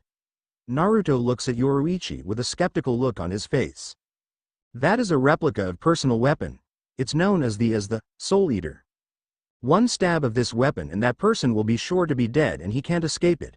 I want you to use it on Orochimaru when you have a chance," Yoruichi explained and Naruto nodded in understanding and grabbed the dagger, opened the sheath and looks at the blade. The blade was beautiful and was very well made. He could feel a very powerful aura coming from the dagger itself. He sheaths it back and opened his pocket dimension to store the dagger away before looks back at Yoruichi. "Is this mine now or are you going to take it back?" Naruto asked and Yoruichi smiled at him. "It's your after you kill Orochimaru and don't worry, that dagger has its own defense mechanism. Only you can wield it unless you allow the others to wield it. The moment an unwanted person touches the dagger, his or her hand will immediately set on fire until it completely consumes that person's arm," Yoruichi said and Naruto was surprised and impressed in hearing that part. "Well, I better get going and make sure you kill Orochimaru. He played with death for too long and needs to be punished. Good luck," Yoruichi said and turns around and was about to disappear when suddenly Yoruichi remembers something. "Oh, and one more thing." Naruto returns his attention to Yoruichi. "Kami will be visiting you before the day of the exam. She wanted to talk to you about something," Yoruichi said and Naruto just nodded at him and with that Yoruichi disappeared in blur and Naruto just let out a sigh. "I know that you're out there, Sarutobi," Naruto said, and something came out hiding behind the stone and reveals to be Hiruzen in his Hokage robes. Hiruzen approaches Naruto and the blonde narrowed his eyes at Hiruzen. "What are you doing here?" Naruto asked, and Hiruzen just let out a sigh. "Was everything I heard was true?" Hiruzen asked, and Naruto just nodded at him. "Yes, and I will make sure that Orochimaru will die. Shinigami wants its soul. That's the whole reason why I returned to Konoha. To make sure the invasion is a failure and kills Orochimaru," Naruto said, and Hiruzen nodded at him. "Are you ever going to forgive your parents, Naruto-kun?" Hiruzen said, and Naruto just looked away from him. "No, they don't deserve my forgiveness. They have neglected me for too long along with this village. The only reason that I'm saving the village is because Kami wanted me to. If I were to make a choice, I would have let the village burn to the ground for all I care," Naruto stated coldly, and Hiruzen frowned in hearing this. "Naruto-kun, you need to let go of your past. Minato and the rest of your family are really sorry for what they did. Even Jiraiya was sorry for what he did. He even offered you to sign the Toad summoning contract along with Tsunade. They're doing everything that they can for you to forgive them," Hiruzen said, and Naruto glares at him.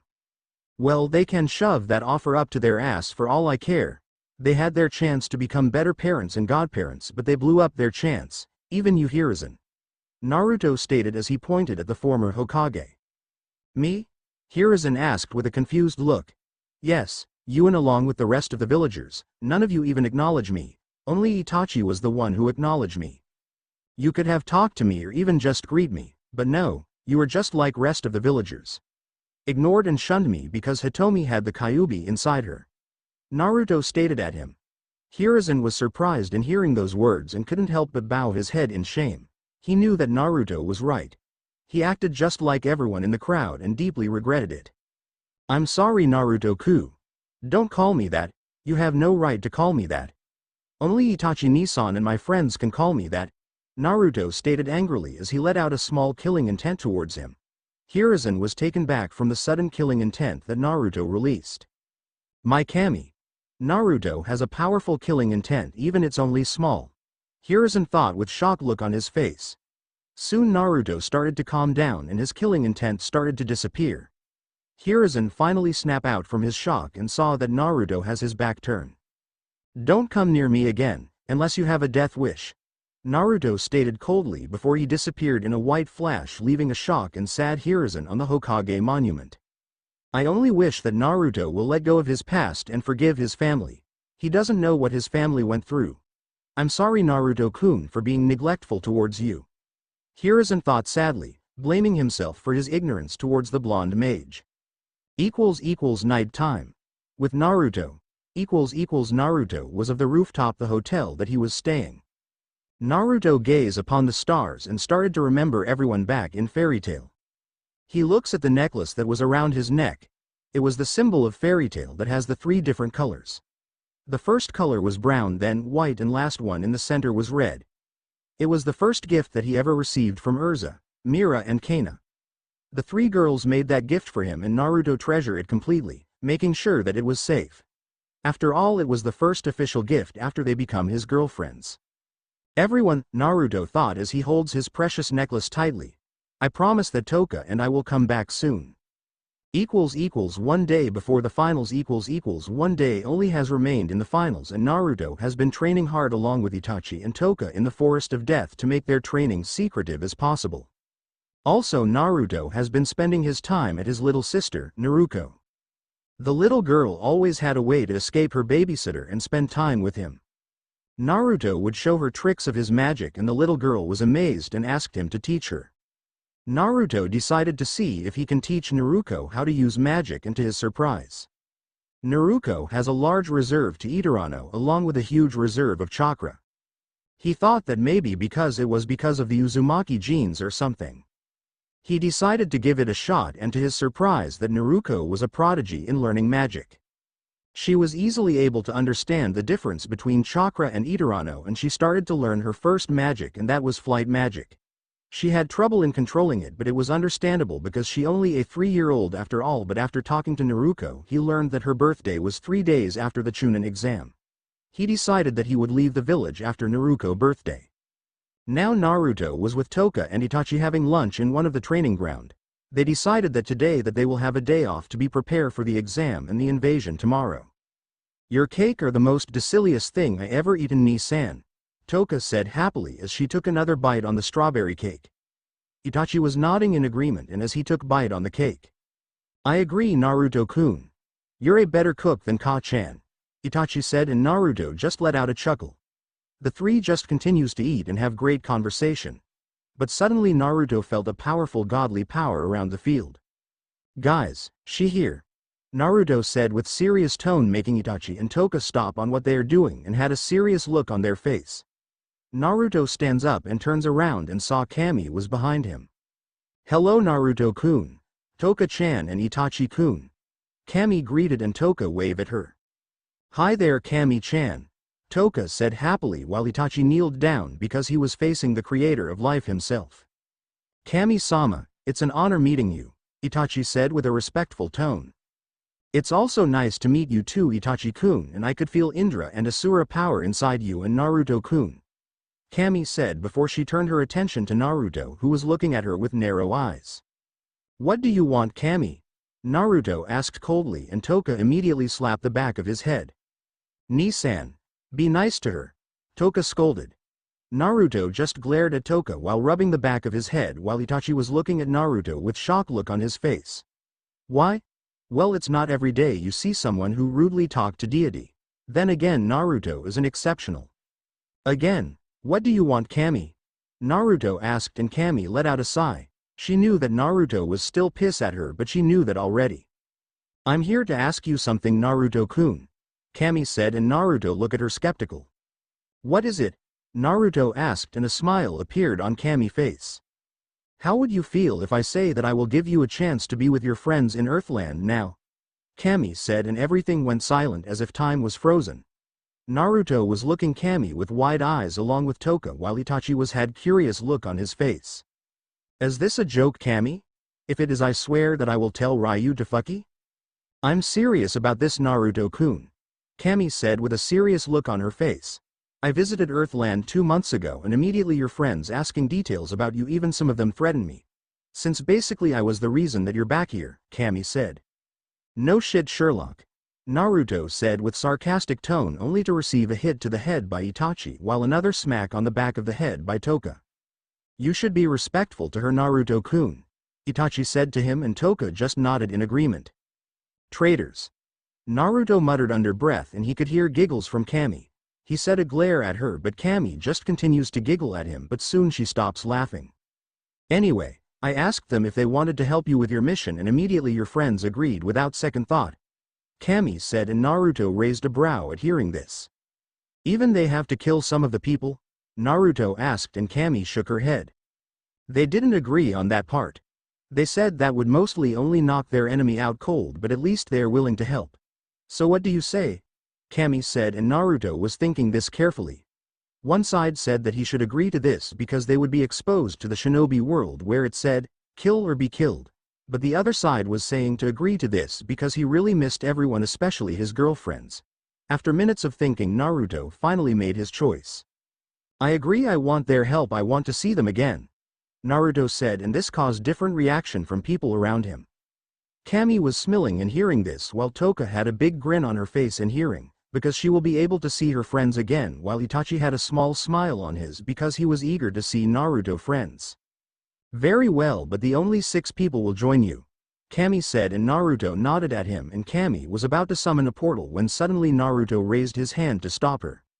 Not here, I could feel few Anbu arrived in the scene, Naruto said, and everyone agreed to him. That's when suddenly a magic circle appeared beneath them and all them disappeared in white flash.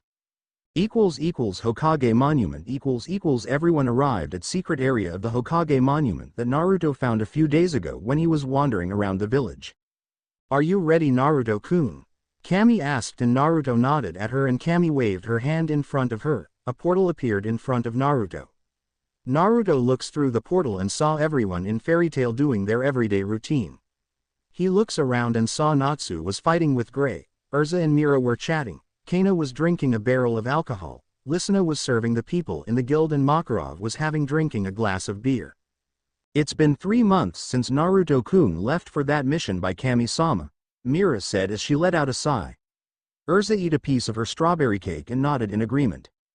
Yes, but Kami-sama said that she would talk to Naruto-kun about convincing him in helping his old home for the upcoming invasion, Urza said.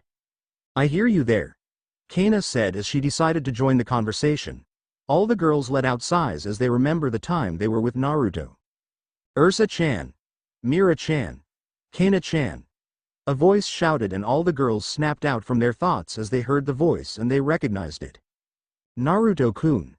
The girls said in unison as they stand up from their seat and started to look around. Natsu, Gray, Happy. Naruto shouted again and the three also stopped their actions as soon as they heard Naruto's voice. Happy, did you hear that? Natsu asked and Happy nodded. I think it was Naruto, Happy said. Is Nii-san here? Gray asked. Everyone, Naruto shouted and this caught the guild attention. Naruto. Is that you? Makarov said in shock as he heard Naruto's voice. Naruto-kun, where are you? Mira asked. Up here guys, Naruto shouted and everyone turned their attention the upper part of the guild door. And they saw a blue portal above the door and their eyes widened in shock on who they saw in the portal. Naruto. Everyone shouted in shock as they saw Naruto in the portal. Everyone immediately approaches near the portal. Hey guys. Long time no see, Naruto said with a big grin on his face and that's when suddenly Toka appeared beside Naruto. Toka-chan. The guild shouted and Toka waved happily at them. Naruto-kun, did you finally talk to Kami-sama? Mira asked and Naruto nodded at her with serious look on his face. Yeah, Kami told me that many of you are willing to help me but she limited only to 6 people to help me with the upcoming invasion. Naruto explained and many frowned in hearing this because many of them already wanted to help him but they hearing those words everyone started to think on who are the best in helping Naruto with the upcoming invasion. Everyone. Makarov shouted as he caught everyone's attention. I decided who will help Naruto for this mission. Makarov said and turns around to face them. Mira. Mira perk up in hearing her name. Kana, Urza. The 2 girls also perk up also. Natsu, Gray and Happy. The 3 looks at their master with surprised look on their face. You 6 will be the ones who are helping Naruto with this mission. Makarov said the 3 were shocked in hearing this before smiles started to appear on their face. Yes, Master, we will help Naruto-kun, Urza said with a proud voice. I wonder what Naruto-kun home look like, Mira said. Finally I can spend some time with Naruto-kun again, Kana said happily. Alright. I'm gonna be trained by Naruto Nii again and fight him, Natsu said with a big grin on his face. Sir. Happy saluted. I'm gonna show Naruto Nii who much stronger I got, Gray said with a smirk on his face. Hey guys, have you decided yet? Naruto asked through the portal. Yes Naruto. I will send Mira, Kana, Urza, Gray, Natsu and Happy to help you with your mission. Makarov explained. Naruto grinned in hearing this while Toka shouted for joy. Naruto-kun, just tell them to jump through the portal to be transported here. Kami explained and Naruto nodded at her and told the guild what Kami just said. Soon Urza and others were ready to jump through the portal. The portal was lowered to the level that was within their reach. Good luck to all of you. Ready? Makarov asked and everyone nodded. Jump. Makarov shouted and the 6 immediately head straight through the portal and the next thing the guild witnessed that portal was gone along with the others. Come back safe everyone, Makarov thought. Silently praying for everyone's safety to return home. Elemental nation . The fairy tale members shouted as they went through the portal and landed on the ground in a dog pile with Happy on the bottom while Urza on top. Guys. Naruto shouted as she approaches him and everyone looks up and saw Naruto and Toka in front of them. Naruto-kun, Nii. Everyone shouted as they formed a group hug. Naruto couldn't help but smile in seeing them again. But Toka suddenly broke the moment. Hey, where's Happy? Toka asked and soon everyone started look around for the blue cat. Happy, what happened? Natsu shouted comically as he saw Happy on the ground and saw very flat. Soon the blue cat started to wake up and raised his head. Natsu, I'm seeing fishes, am I in heaven? the blue cat asked, and Toka immediately smacked the back of Happy head, making the blue cat snap out from his thoughts. Huh? Toka? Happy said, and Toka just let out a sigh. Happy, you were daydreaming again. Toka said, and everyone just sweat drop at this, while from Itachi, who was a few distance away from them while Kami already left the scene. He just looked at Naruto friends with interest. They seem interesting bunch of people, he thought with a smile on his face. Hey guys, let me introduce to you to Itachi Nissan, Naruto said, and as he dragged his friends towards Itachi. Itachi Nissan, this is Urza, Mira, Kana, Gray, Natsu and Happy. Naruto introduced them to Itachi. The Anbu commander had smile on his face and bows his head. It's nice to meet you all. I'm Itachi Uchiha. Itachi introduced himself. Likewise, I'm Urza Scarlet, Urza said. Mira Jane Strauss, but you can call me Mira, Mira said happily. Kana Albarano, nice to meet you, Kana said. Gray Fullbuster, the Ice Mage, Gray said as he pointed at himself. And I'm Natsu Dragneel, fight me, Natsu said excitedly, only to remove a smack to the head by Naruto and was knocked out cold. Sorry about that, Itachi, but Natsu here is a bit of a hot head, Naruto explained, and Itachi just nodded at him. So what are we going to do now, Naruto-kun? Itachi asked. Naruto had a smirk on his face, and everyone knew that smirk. It means that the blonde is planning something big. Alright, here's the plan. What are we going to do in the invasion tomorrow? Soon Naruto started to explain his plan to everyone. Something big will happen at the finals. Hokage-sama, your son is pretty late, Mei said with a frown on her face. She still remembers what Naruto did to her niece, and she was hoping that Kira would knock some senses to Naruto. Besides her was Zabuza and Ao. He still has 2 minutes Mizukage Dono, let us just continue to wait for him, Minato said. He was wondering how strong Naruto was now since Itachi didn't give much information about Naruto development. Besides him were Jiraiya and Kushina, who nodded in agreement. Minato and Kushina left Naruto in the hands of Mikoto and Tsunade. Well, the brat it sure is taking his sweet time. That voice came from large, dark-skinned man. This man was A and is known as the Raikage of Kumogakure. He has 2 bodyguards besides him. Now Raikage-sama, please calm down. I'm also wanted to see this fight myself after hearing about Naruto-san, the man said. This man was the Kazekage, but in reality, it was Orochimaru beneath those clothes. I also wanted to see this brat myself after hearing many things from my granddaughter, an old voice said. That voice came from the Tsuchikage, and the man is known as Onoki, accompanied with his own Anbu squad. In the crowd Miko Obaken, where's Ni-chan? Naruto asked as she was sitting beside Mikoto and Tsunade. Mikoto just gave her a warm smile. Don't worry, he will show up, Mikoto said, and Naruto just looked at her for a few seconds and nodded before turning back her attention to the battlefield. On the battlefield Sigh, I guess he forfeit. Hey Proctor, it's obvious that he's not going to show up, Kira said to Proctor, and the Proctor nodded in agreement, and he knew the rules. When suddenly a magic circle appeared to the ground which shocked everyone, and soon a powerful flash of light happened, making everyone's eyes cover from the intense light. When the light was gone, everyone started to open their eyes and was surprised who they saw. It was a man that was at least 17 years old. He had yellow spiky hair with 2 shoulder-length bangs that framed both sides of his face, and has a small ponytail that was at least shoulder-length, blue eyes and 3 whisker marks on each cheek. He was wearing a white coat that has a kanji that said, White Flash. He was also wearing a black shirt, black pants, pair of boots and a pair of white gloves. Kira's eyes widened in shock on who was standing in front of him. She looks at that appearance of the man carefully, then her eyes widen in shock. This guy, it can't be, Kira thought with shock as she couldn't believe who's standing in front of her. What is your name? The Proctor asked, and the man just had small smile on his face.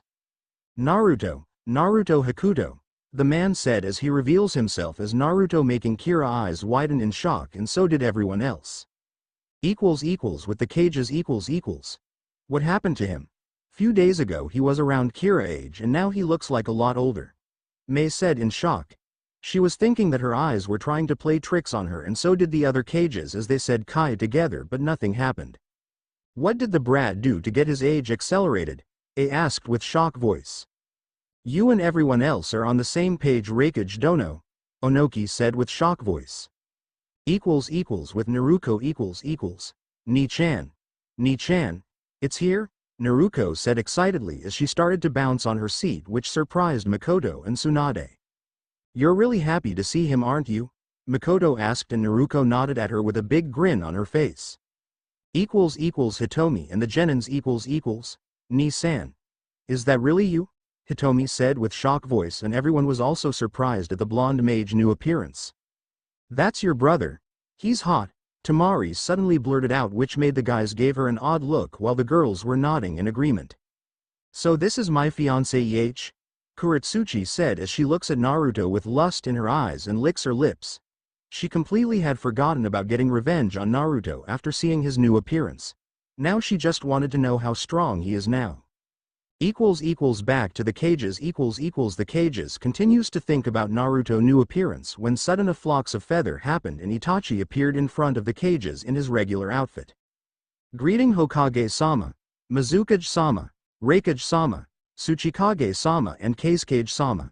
Itachi greeted as he bowed his head. Itachi-kun, what are you doing here? Kushina asked with surprised voice, and Itachi had a small smile on his face. I came here to have a better view of Naruto-kun fight. I hope you don't mind, Hokage-sama, Itachi said, and Minato snapped out from his shock and just nodded at him. I don't mind, Itachi-kun, but can you answer a few questions of mine? Minato said, and Itachi just nodded at him. What happened to my son? Why did Naruto age too fast? Minato asked. Itachi knew that this would happen, but he remembered that Naruto told him that he couldn't tell the truth to Minato since Naruto said that he was going to leave soon. Well, Naruto-kun said that could tell them if they ever asked about it. Itachi thought as he decided to tell them the truth about Naruto, but not all of it. It's simple, Hokage-sama. Naruto-kun told him that he has a special power that allows him to change his age physically, Itachi said, and everyone looked at him confused. What do you mean by that? Mei asked. Naruto-kun has a power that is called white magic. A power that allows him to manipulate any life, spirits and many other things, Itachi said, and everyone was shocked in hearing this. Are you serious? Are you telling that the brat has a power to control life and the spirits itself? Tsuchikage said with a shocked voice, and Itachi nodded at him. You are correct, Tsuchikage-sama, and Naruto-kun here was not only has that gift but many other things also, Itachi said. And what are those things? Minato asked. Hokage-sama, do you remember that you allowed Naruto-kun and I to leave the village to train? Itachi asked, and Minato nodded at him. Well, we didn't just train for a month but a year, Itachi said, which shocked everyone again. That's just impossible, Raikage said, and Itachi shook his head. With Naruto-kun anything is possible, and he did something that really surprises me, Itachi said as he took a deep breath and closes his eyes before opening them again. He was able to resurrect the dead. With that, everyone's jaw dropped in shock in hearing this. That's just impossible, Onoki shouted in shock, and everyone along nodded in agreement. They were not gonna believe that someone has that kind of power. Itachi just shrugged at them. I don't care if you all believe me or not, but it's your choice. Besides, the match is about to begin, Itachi said, making everyone stop the argument and started to watch the match. In the battlefield. What the hell happened to you? Kira asked with shock voice, but Naruto just gave her a smirk. If you want me to talk, try to beat me and maybe, just maybe, I'll tell you, Naruto said, and Kira narrowed her eyes at him. Proctor, start the match, Kira ordered, and the proctor looks at her and saw that Kira was started to release some ki towards the blonde. The match of Kira Terumi and Naruto Hakuto will begin, the proctor said, and immediately disappeared in a puff of smoke, not wanting to get involved in the crossfire of Kira anger. Kira draws out her sword and Naruto continues to stand there. Kira just glares before she charges at Naruto. Naruto just sidesteps to avoid Kira's slash attack. Kira did a series of thrusts and slashes at Naruto, but the blonde mage was able to predict them all and easily dodges them. Everyone in the crowd was amazed how effortlessly he dodges the attack. Kira started to get frustrated. Not only her attack wasn't touching him, but also he's not fighting back. She did a vertical slash and Naruto dodges in time as he did a backflip to dodge the attack. Damn it! Fight back!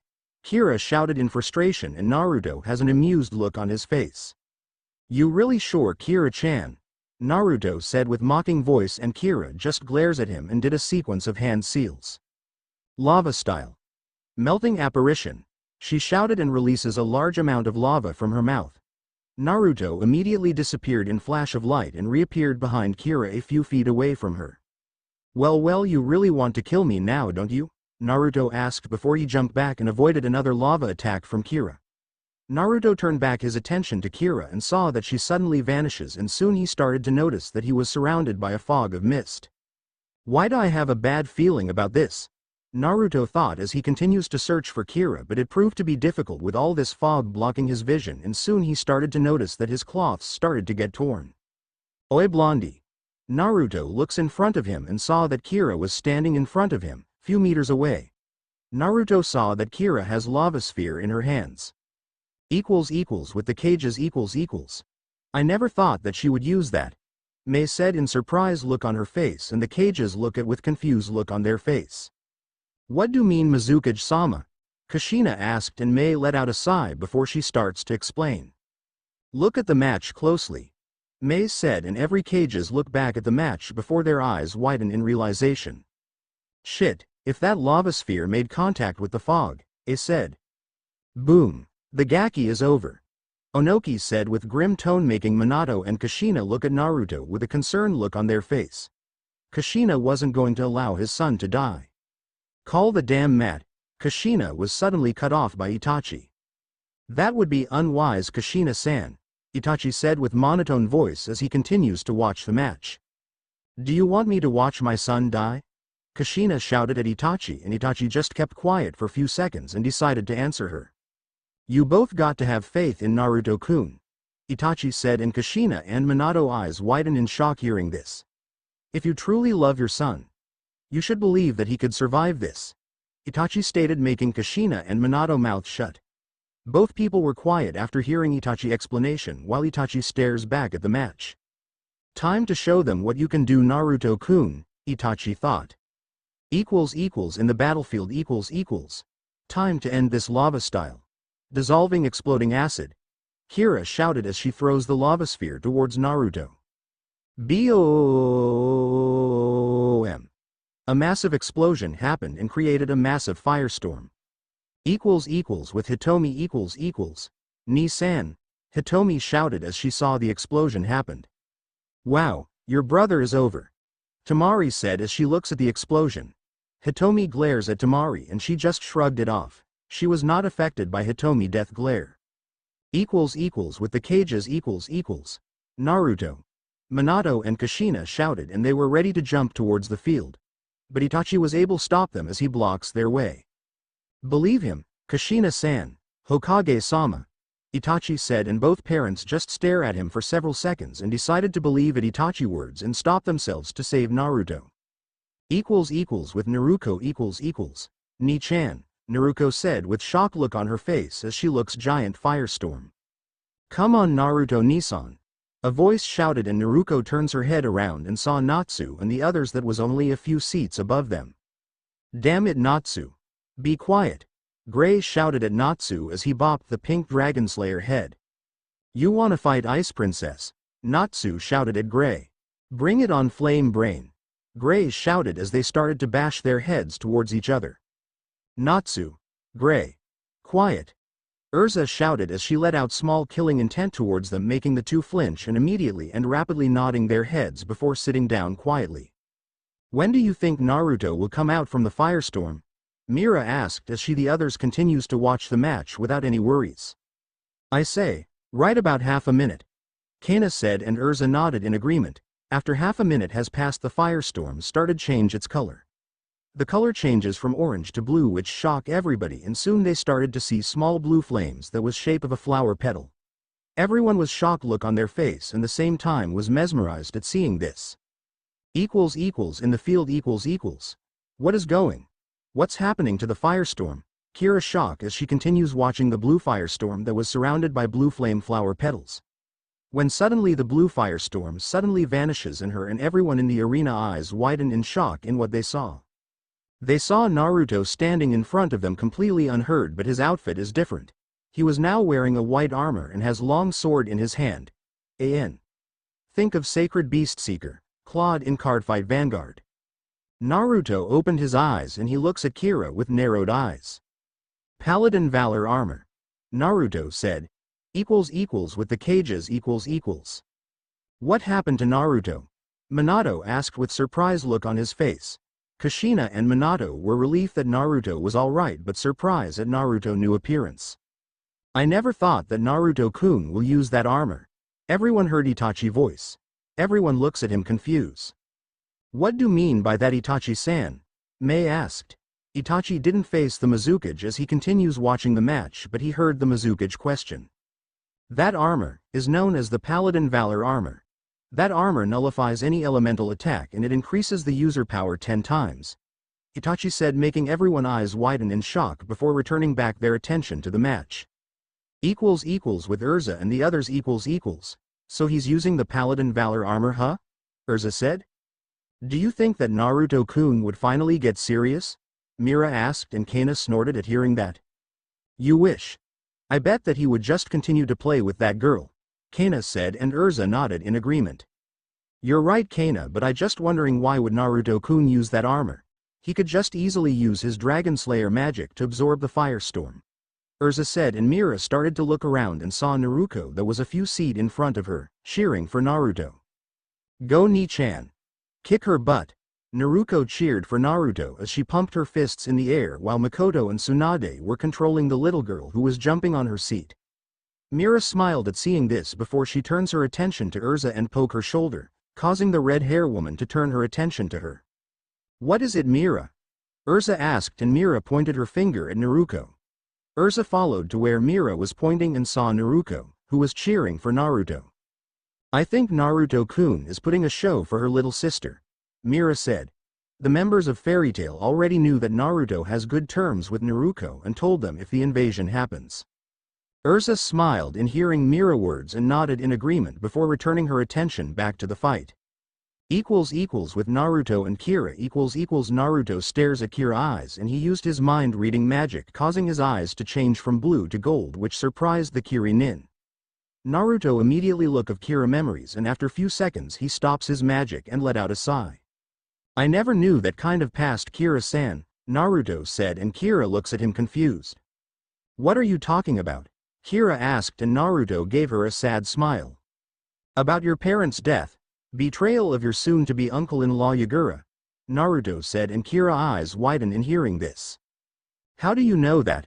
No one except me and few people know that, Kira demanded as she glares at Naruto.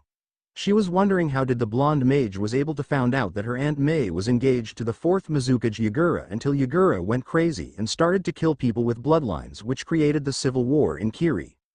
I look into your memories and I saw all of them, Naruto said and Kira's eyes widened in shock before glaring at him. I'll kill you, Kira shouted as she pulls out her swords and charges at Naruto. Naruto just let out a sigh as he knew that he crossed the line in what he said. He just went to his stance and waited for Kira to come towards him. Clang. Both blade clashes, metal were grinding at one another, creating a sparks. Kira glares at Naruto with hatred in her eyes while Naruto had a neutral look on his face. Clang. Swing. Clang. Kira wildly swings her swords while Naruto just either blocks the attack or dodges them. Kira was getting frustrated and angrier towards the blonde mage. She quickly did some set of hand seals. Lava style. Lava glove. She released a series of lava from her mouth and headed towards Naruto. Naruto just put his hand in front of him and waited for the lava towards him. Nullify, Naruto whispered, and that when suddenly a magic circle appeared in front of him and lava went through the magic circle and it vanishes. Kira and everyone in the stadium was shocked in seeing this. What did you do? Kira demanded as she glares at Naruto. My armor allows me to nullify any kind of elemental attacks. In short, your jutsus are useless towards me as long that I'm wearing this armor. Naruto answered, and Kira's eyes widened in hearing this before she narrowed her eyes again and throws a barrage of kunai and shuriken towards Naruto. The blonde mage just summoned a blue magic circle in front of him and deflected all the kunais and shurikens. It useless, all of your attack won't work on me, Naruto stated, and Kira just continues to glare at him. Shut up, she shouted as she charges towards Naruto with her fist ready. Naruto just sidestepped to avoid her attack and Kira immediately did a roundhouse kick, aiming to kick Naruto's head. Naruto immediately brought his right hand up and blocked the attack. Soon Kira started to release a set of kicks and punches at Naruto, but the blonde easily blocks or dodges them all. Naruto had enough of this and decided to finish this. He did a back flip and distances himself few feet away from Kira before he stabs his swords to the ground. Suddenly a giant magic circle appears beneath the battlefield that covered almost the entire battlefield. With the cages Itachi's eyes widened in shock when saw the giant magic circle on the ground. Is he really going to do it? Itachi asked, causing everyone to look at him. What are you talking about, brat? A asked.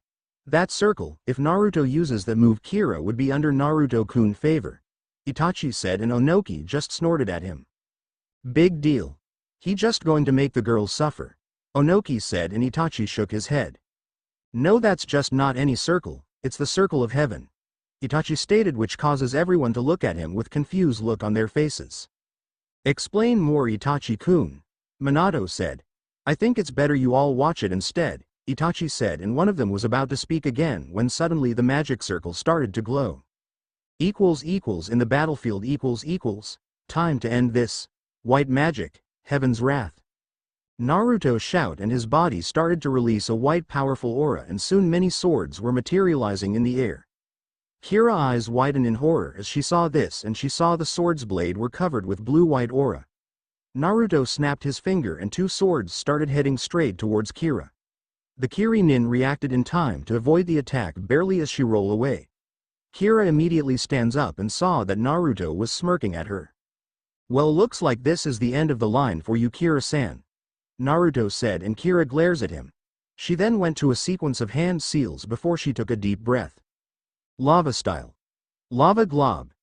Kira released a stream of lava from her mouth and it headed towards Naruto, but the blonde mage just moved his hand and bunch of blades immediately impaled the lava. Everyone was shocked in what they witnessed. The stream of lava turned into stone, then crumples before turning to dust. What did you do? Why did my lava turn into dust? Kira screamed angrily, and Naruto just gave her an amused look that made the Kiri-nin even more pissed. Simple, really. We are in my circle and the place become my territory. These blades are very special. They can make anything turn to stone with a simple stab. So meaning you have no more chances in beating me. So I recommend you surrender now, Naruto said. Kira gritted her teeth in anger as she looks at Naruto with a glare. She refuses to be beaten by him. She pulls out her blade and let out a war cry before she charges at Naruto. The blonde mage just let out a sigh, then used his re-equip magic and a sword appeared on his other hand. He went to his stance, and in the crowd Urza's eyes widened in surprise when she saw this. Pentagram sword, Naruto said before he charges at Kira with great speed and appeared in front of Kira in a blur which shocks her and everyone in the crowd. Slash. In flash of light, Naruto was behind Kira as star-shaped white lines appeared behind Kira. Naruto let out a sigh before he made his swords disappeared and returns to his normal clothes. It's over, Naruto said before the cuts appeared on Kira's body. She falls to the ground and was knocked out cold. The swords started to disappear and the giant magic circle vanished. The proctor immediately appeared in the battlefield and quickly checked Kira's condition. He saw that Kira was completely out cold. Winner. Naruto Hakuto. The crowd cheered for Naruto and Naruto looks up to the crowd and was looking for his friends. He saw Urza and the girls giving him thumbs up while Natsu and Gray were cheering for Naruto victory. Naruto could help but smiled at seeing his friends supporting him. He turns his attention to Kira, who was about to be carried away by the med nins. He disappeared in white flash while also thinking of visiting Kira later. With Urza and the others . Alright, Naruto ni won. Natsu cheered along with the rest of the fairy tale members. Suddenly Naruto appeared in front of them with a grin on his face. Hey everyone, Naruto said happily, and soon he was being hugged by his friends. That was awesome, Naruto ni. Natsu said happily, and Gray nodded in agreement. But I think you went a little too far, Naruto-kun, Mira said, and Naruto just scratched the back of his head. Well, she wanted me to go a little serious, so I just gave her what she want, Naruto said with shrugged, and the girls just let out a sigh at Naruto's answer. Next time just don't go overboard with it, Kana said. Hi, Naruto said as he waved her off. Ni-san. A voice shouted. Everyone started to look to where it was coming from and saw Toka coming towards them. Ni-san, everything is set.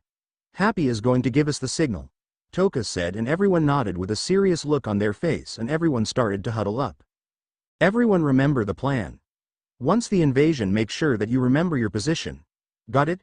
Naruto with a serious tone. Everyone nodded at him seriously before they spread out to go to their position. Naruto let outside, then he felt someone touch his shoulder.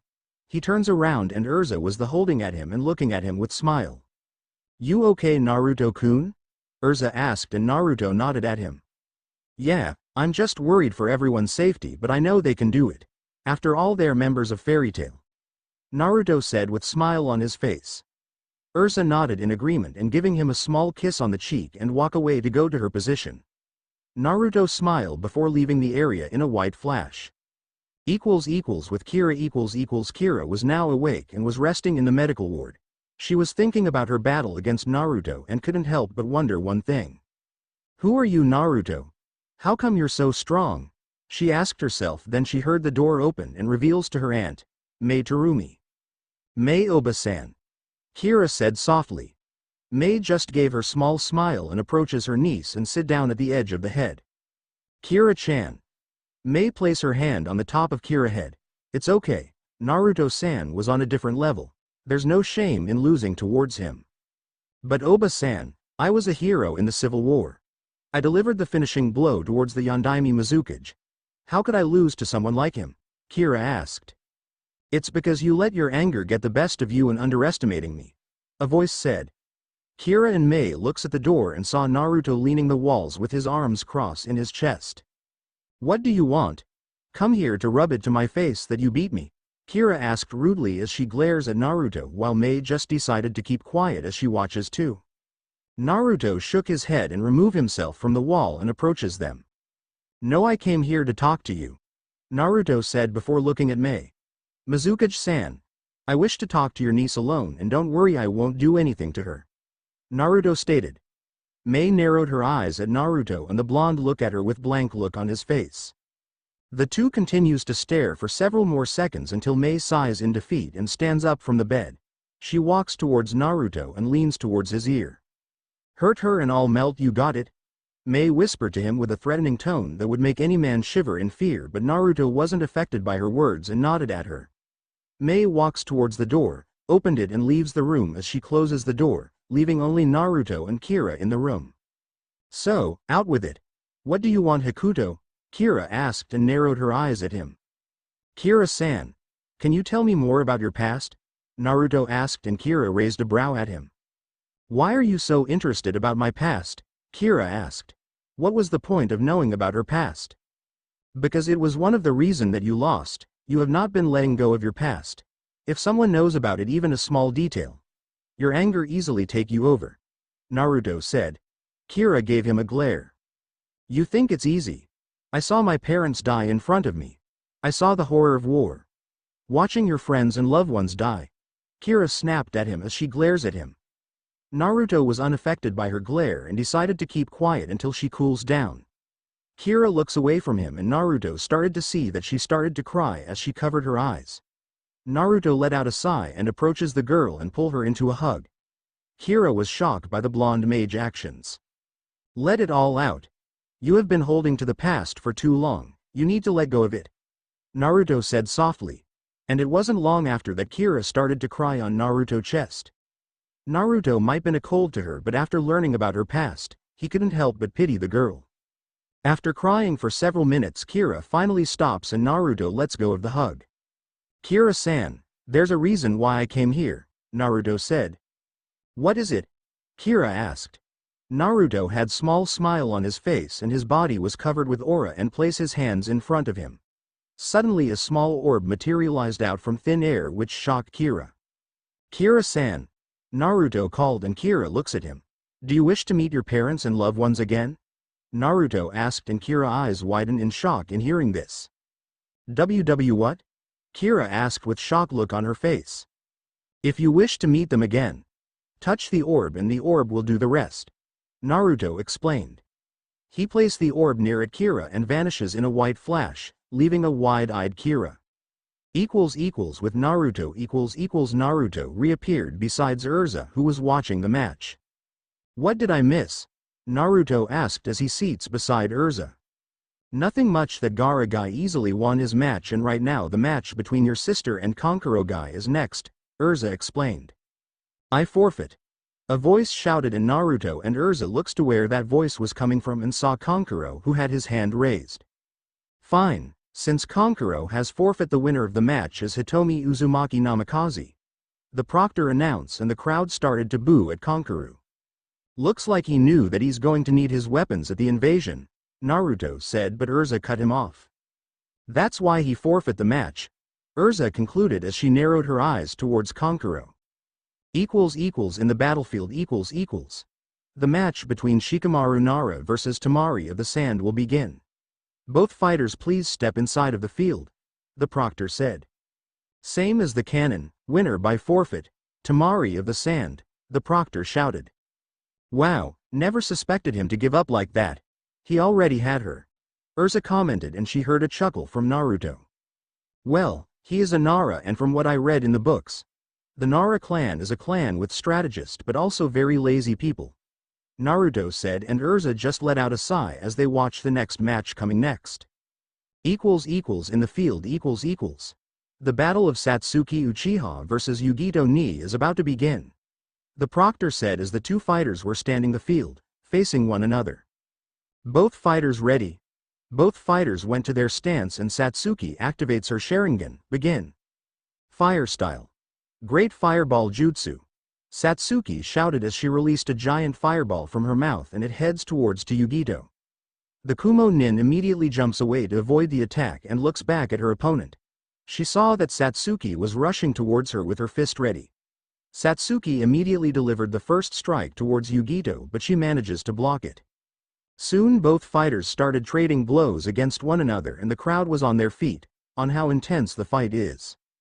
With Happy Happy was flying above the area along with Toka and were watching the Cage was making any suspicious movement. They saw that Cage was making some hand signs towards the Sand Shinobi. They saw that some of the Sand's shinobi started making the same hand signs. Their eyes widened in shock when they saw this.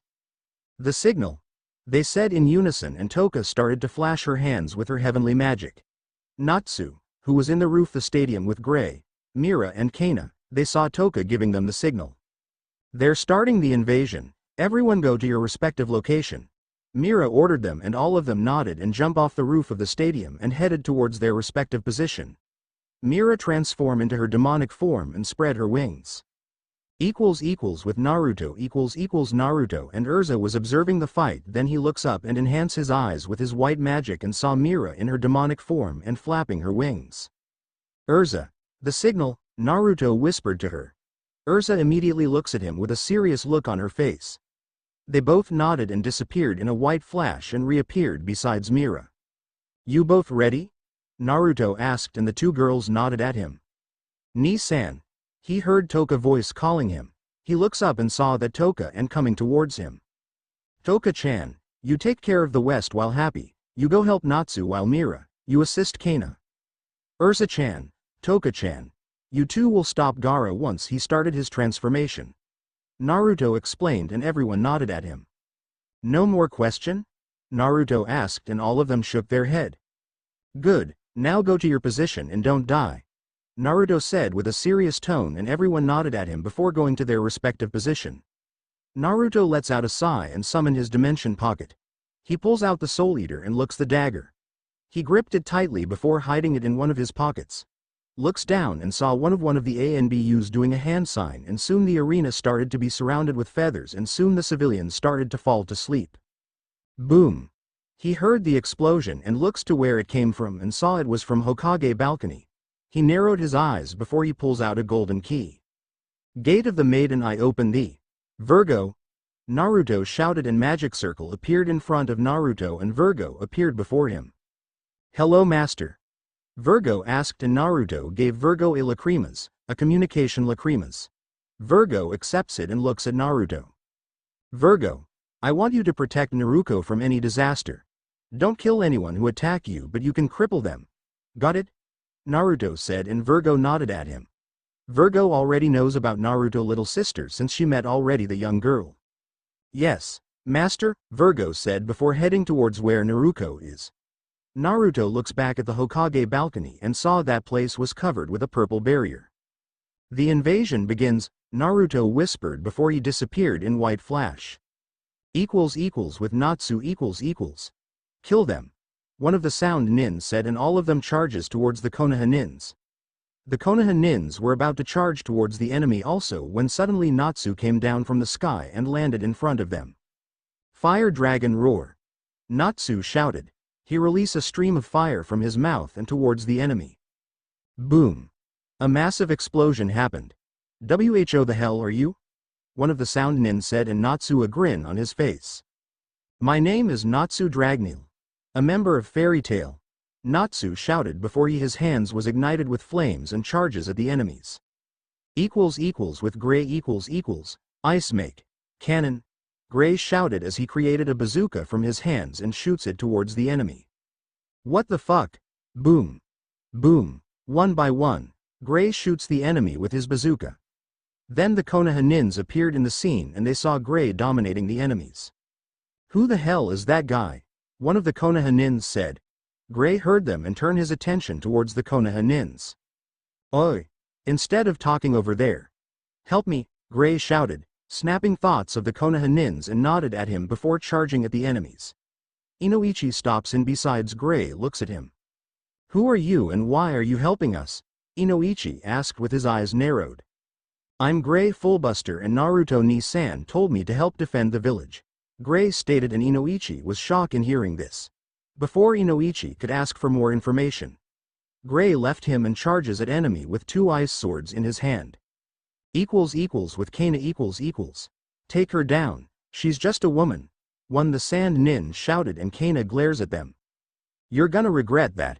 Kana said with smirk on her face as she pulls out some cards. Card magic. Jolts of fate. Kana shouted as released a powerful lighting attack and all of them were getting shocked and soon most of them were knockout cold. Well, that was easy.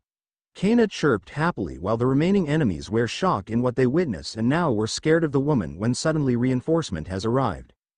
What the hell happened here? One of the leaders of the group asked. It was her, one of the sound nin pointed at Kana. Kill her. The leader ordered. All of them let out a war cry and charges at Kana, pulls couple cards and was about to attack again. Soul extinction. Suddenly a black beam passed through Kana and hits the enemy, sending them flying to several trees. Kana was surprised what just transpired.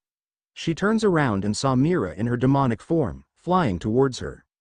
You really didn't need to help me, you know, Kana said, and Mira just smirked at her. Blame Naruto-kun, he told me to help you, Mira said, and soon more enemies started coming towards them. Both girls looked at each other and nodded at each other before charging at the enemy with their magic ready. In the arena . What the hell is going on? Satsuki shouted as she and Yugito stops their fighting and saw a giant explosion happened where the cages are. Raikage-sama. Yugito shouted as she headed towards to where the explosion happened. Satsuki was about to follow them when suddenly she saw a couple of sand shurikens headed towards her. She immediately jumps out of the way to avoid it. She looks to where the shuriken came from and saw it was Gaara with his siblings behind him. She saw that Gaara was wearing a sadistic smile on his face. Mother wants your blood, Uchiha. Gaara shouted before he sent a stream of sand towards Satsuki. The Uchiha girl immediately started dodging the attacks. Temari and Kankuro were about to attack Satsuki when they saw a barrage of kunais headed towards them. They immediately started to deflect them. They saw Hitomi heading down towards them with Shikamaru with her. Your opponents as sand nins, Hitomi said as she draw her katana. Kankuro draws his puppet that was behind him while Temari draw out her giant fan. Let's go, kid, Kankuro said with a smirk on his face. Then all four genins started to clash each other and soon the arena started a clash of sand nin and Konoha nin. From the top of the arena, Toka and Urza are watching the fight above. Should we help them? Toka asked with a worried tone and Urza shook her head. No, Naruto said that if the Gaara kid started his transformation, that's the time we help. Besides, they look like they're doing okay. Urza said as she saw Hitomi delivered a kick towards Konkuro head, sending him crashing to the wall. Shikamaru was fighting Tamari in a close range while Gaara and Sasuke were clashing with one another. With Naruko . Miko Oba-chan. Naruko shouted as she saw Makoto fighting one of the Sound's nins with Tsunade. Naruko was hiding in one of the buildings and was watching the fight. "Hey there, little girl," a voice said, and Naruko turns around and her eyes widen in horror as she saw a few Sound nins approaching her. "Ah!" she screamed at the top of her lungs. Makoto and Tsunade stops their fighting and their eyes widen in horror when they heard that voice. "Naruko!" the two shouted as they rushes to where Naruko was hiding. They arrived in the building in a few seconds, and the next thing they saw was a Sound nin was flying from the doorframe and crashes to the wall. Makoto and Tsunade was shocked for what they saw, and soon they saw few more men's were sent crashing to the wall. Something came out from the building and they saw a pink-hair woman that was wearing a maid costume and has chains around her wrist. It was Virgo. They saw that the woman has Naruko in her arms, who clutching at her tightly with her eyes close. "Put the Naruko-chan down," Tsunade ordered as she went to her stance, and Makoto did the same, preparing in whatever this woman might do to Naruko. Virgo looks at Naruko, who was holding at her tightly. "Naruko-sama, it's safe now," Virgo said with a soft tone. Naruko looks up with few tears in her eyes. The little girl eyes widen in shock when she saw Virgo. "Virgo-chan," Naruko whispered, but Tsunade and Makoto was able to hear her and their eyes widen in shock in hearing that Naruko knows this woman, while Virgo smiled at Naruko and nodded at her. "Naruko-chan, you know her?" Makoto asked, and Naruko turned her attention to her godmother. "Hi, she is Ni-san summoning spirit," Naruko said. The two were surprised and confused in hearing this. "Summoning spirits? You mean that he's one of Naruto's summoning?" Tsunade asked, and Virgo nodded at her. "Yes, I'm Naruto-sama celestial spirit. I was ordered to keep Naruko-sama safe until this was all over," Virgo explained. Both women sighed in relief in hearing this and lowered their stance. "Virgo-chan, where's Ni-chan?" Naruko asked, and Virgo just smiled at her. "Naruto-sama has a few things to take care of. For now we need to go to a safe shelter," Virgo suggested. Makoto and Tsunade nodded in agreement, and Makoto takes the lead and leads them towards the underground shelter to keep Naruko safe. Inside the barrier. "You finally reveal yourself, Orochimaru," Minato said as he glares at him. With him were the cages, Hiruzen, Jiraiya, Kushina and Itachi. Orochimaru was standing in front of them with a smirk on his face. "Hokage-sama, what's going on?" Mei asked. "Orochimaru is invading Konoha," Jiraiya said, and the cages were surprised in hearing this. "Mei Oba-san," Kira shouted, who finally was out from the recovery room and was outside the barrier. "Raikage-sama," Yugito shouted as she landed just in front of the barrier. "Tsuchikage-sama, Hokage-sama, Mizukage-sama." Soon the bodyguards and some of the Anbu members landed in front of the barrier. "Too bad they can't enter the barrier, Kukakuku," Orochimaru said with a smirk on his face. Everyone glares at him, and Orochimaru did some hand signs, and Hiruzen eyes widen in shock. "Those seals, it can't be," Hiruzen said in shock look on his face and hoping that his eyes were only deceiving him. Orochimaru just let out a creepy laugh. "Today is the day where Konoha will fall, and I will take the pleasure in killing all of the cages and my old teammate," Orochimaru said before he claps his hand together. "Kachiyose. Edo Tensai." Soon several coffins appeared in front of him, and soon they were opened, and everyone's eyes widened in shock on who they saw walk out from the coffins. "Shodem-sama. Nidame-sama," Minato said with shock voice as he saw the first and second Hokage walk out from the coffin. "Hashirama-sensei, Tobirama-sensei," Hiruzen said with shock voice, surprised in seeing his old senseis again. "Nawaki, Dan," Jiraiya said with shock voice in seeing Tsunade little brother and her lover. "Mito-sama," Kushina said with shock look on her face. "Mu-sensei," Onoki said with shock voice in seeing his master again. "Yagura-kun," Mei said with shock voice, and a few tears were flowing to her eyes in seeing her dead lover again. "Tusan," Is said with shock look on his, he saw the third Raikage, who was his father, standing several feet away from him. The people who were outside the barrier were shocked in seeing those people again and angered at what Orochimaru did. "Kukuku. This is going to so enjoyable," Orochimaru said with a sadistic smirk on his face before he summoned several clones and placed a tag on the back of their head. "You bastard," one of the Anbu members said as he tried entering the barrier, but once he made contact with the barrier his body was covered with flames and immediately his teammates used a water jutsu to remove the flames. "Kukuku. I wouldn't touch the barrier if I were you unless you want to be burned alive," Orochimaru said. Soon the people outside the barrier were cursing him. "Mei Oba-san," Kira shouted, wanting to help her aunt, but Mei was too shocked in seeing Yagura again and her voice was completely ignored.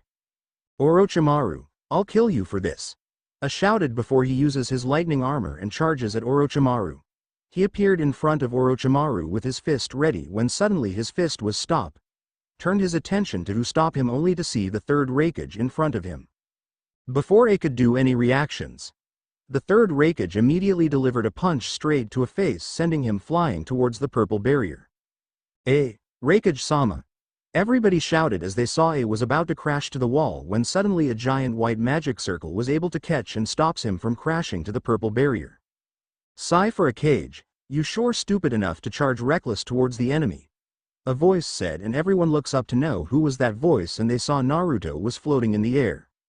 "Sochi, Naruto. Kushina, Minato and Jiraiya said happily, and Naruto approaches A, who was now recovering from the sudden impact. "Next time think before you act, musclehead," Naruto said with a bored tone as the magic circle disappeared. A glares at Naruto. "Shut up, Gaki," A said to him, and Naruto just rolled his eyes. "Stupid prideful idiot," Naruto muttered, but A heard him and glares at the blonde mage again. "I dare you to say that again, Gaki," A said angrily at him, and Naruto just look at him with bored look on his face. "I said that you are A. One moment please," Naruto said before he turns to his right and saw the third Raikage charging towards him. He was about to deliver a blow to Naruto with his fist, aiming at the face. Grab. Naruto easily caught the third Raikage attack. Everyone's eyes widened in shock in what they saw, and Naruto started to release his magical powers, causing everything around him to shake violently. Everyone was soon on their knees because of Naruto's magical powers. Everyone was looking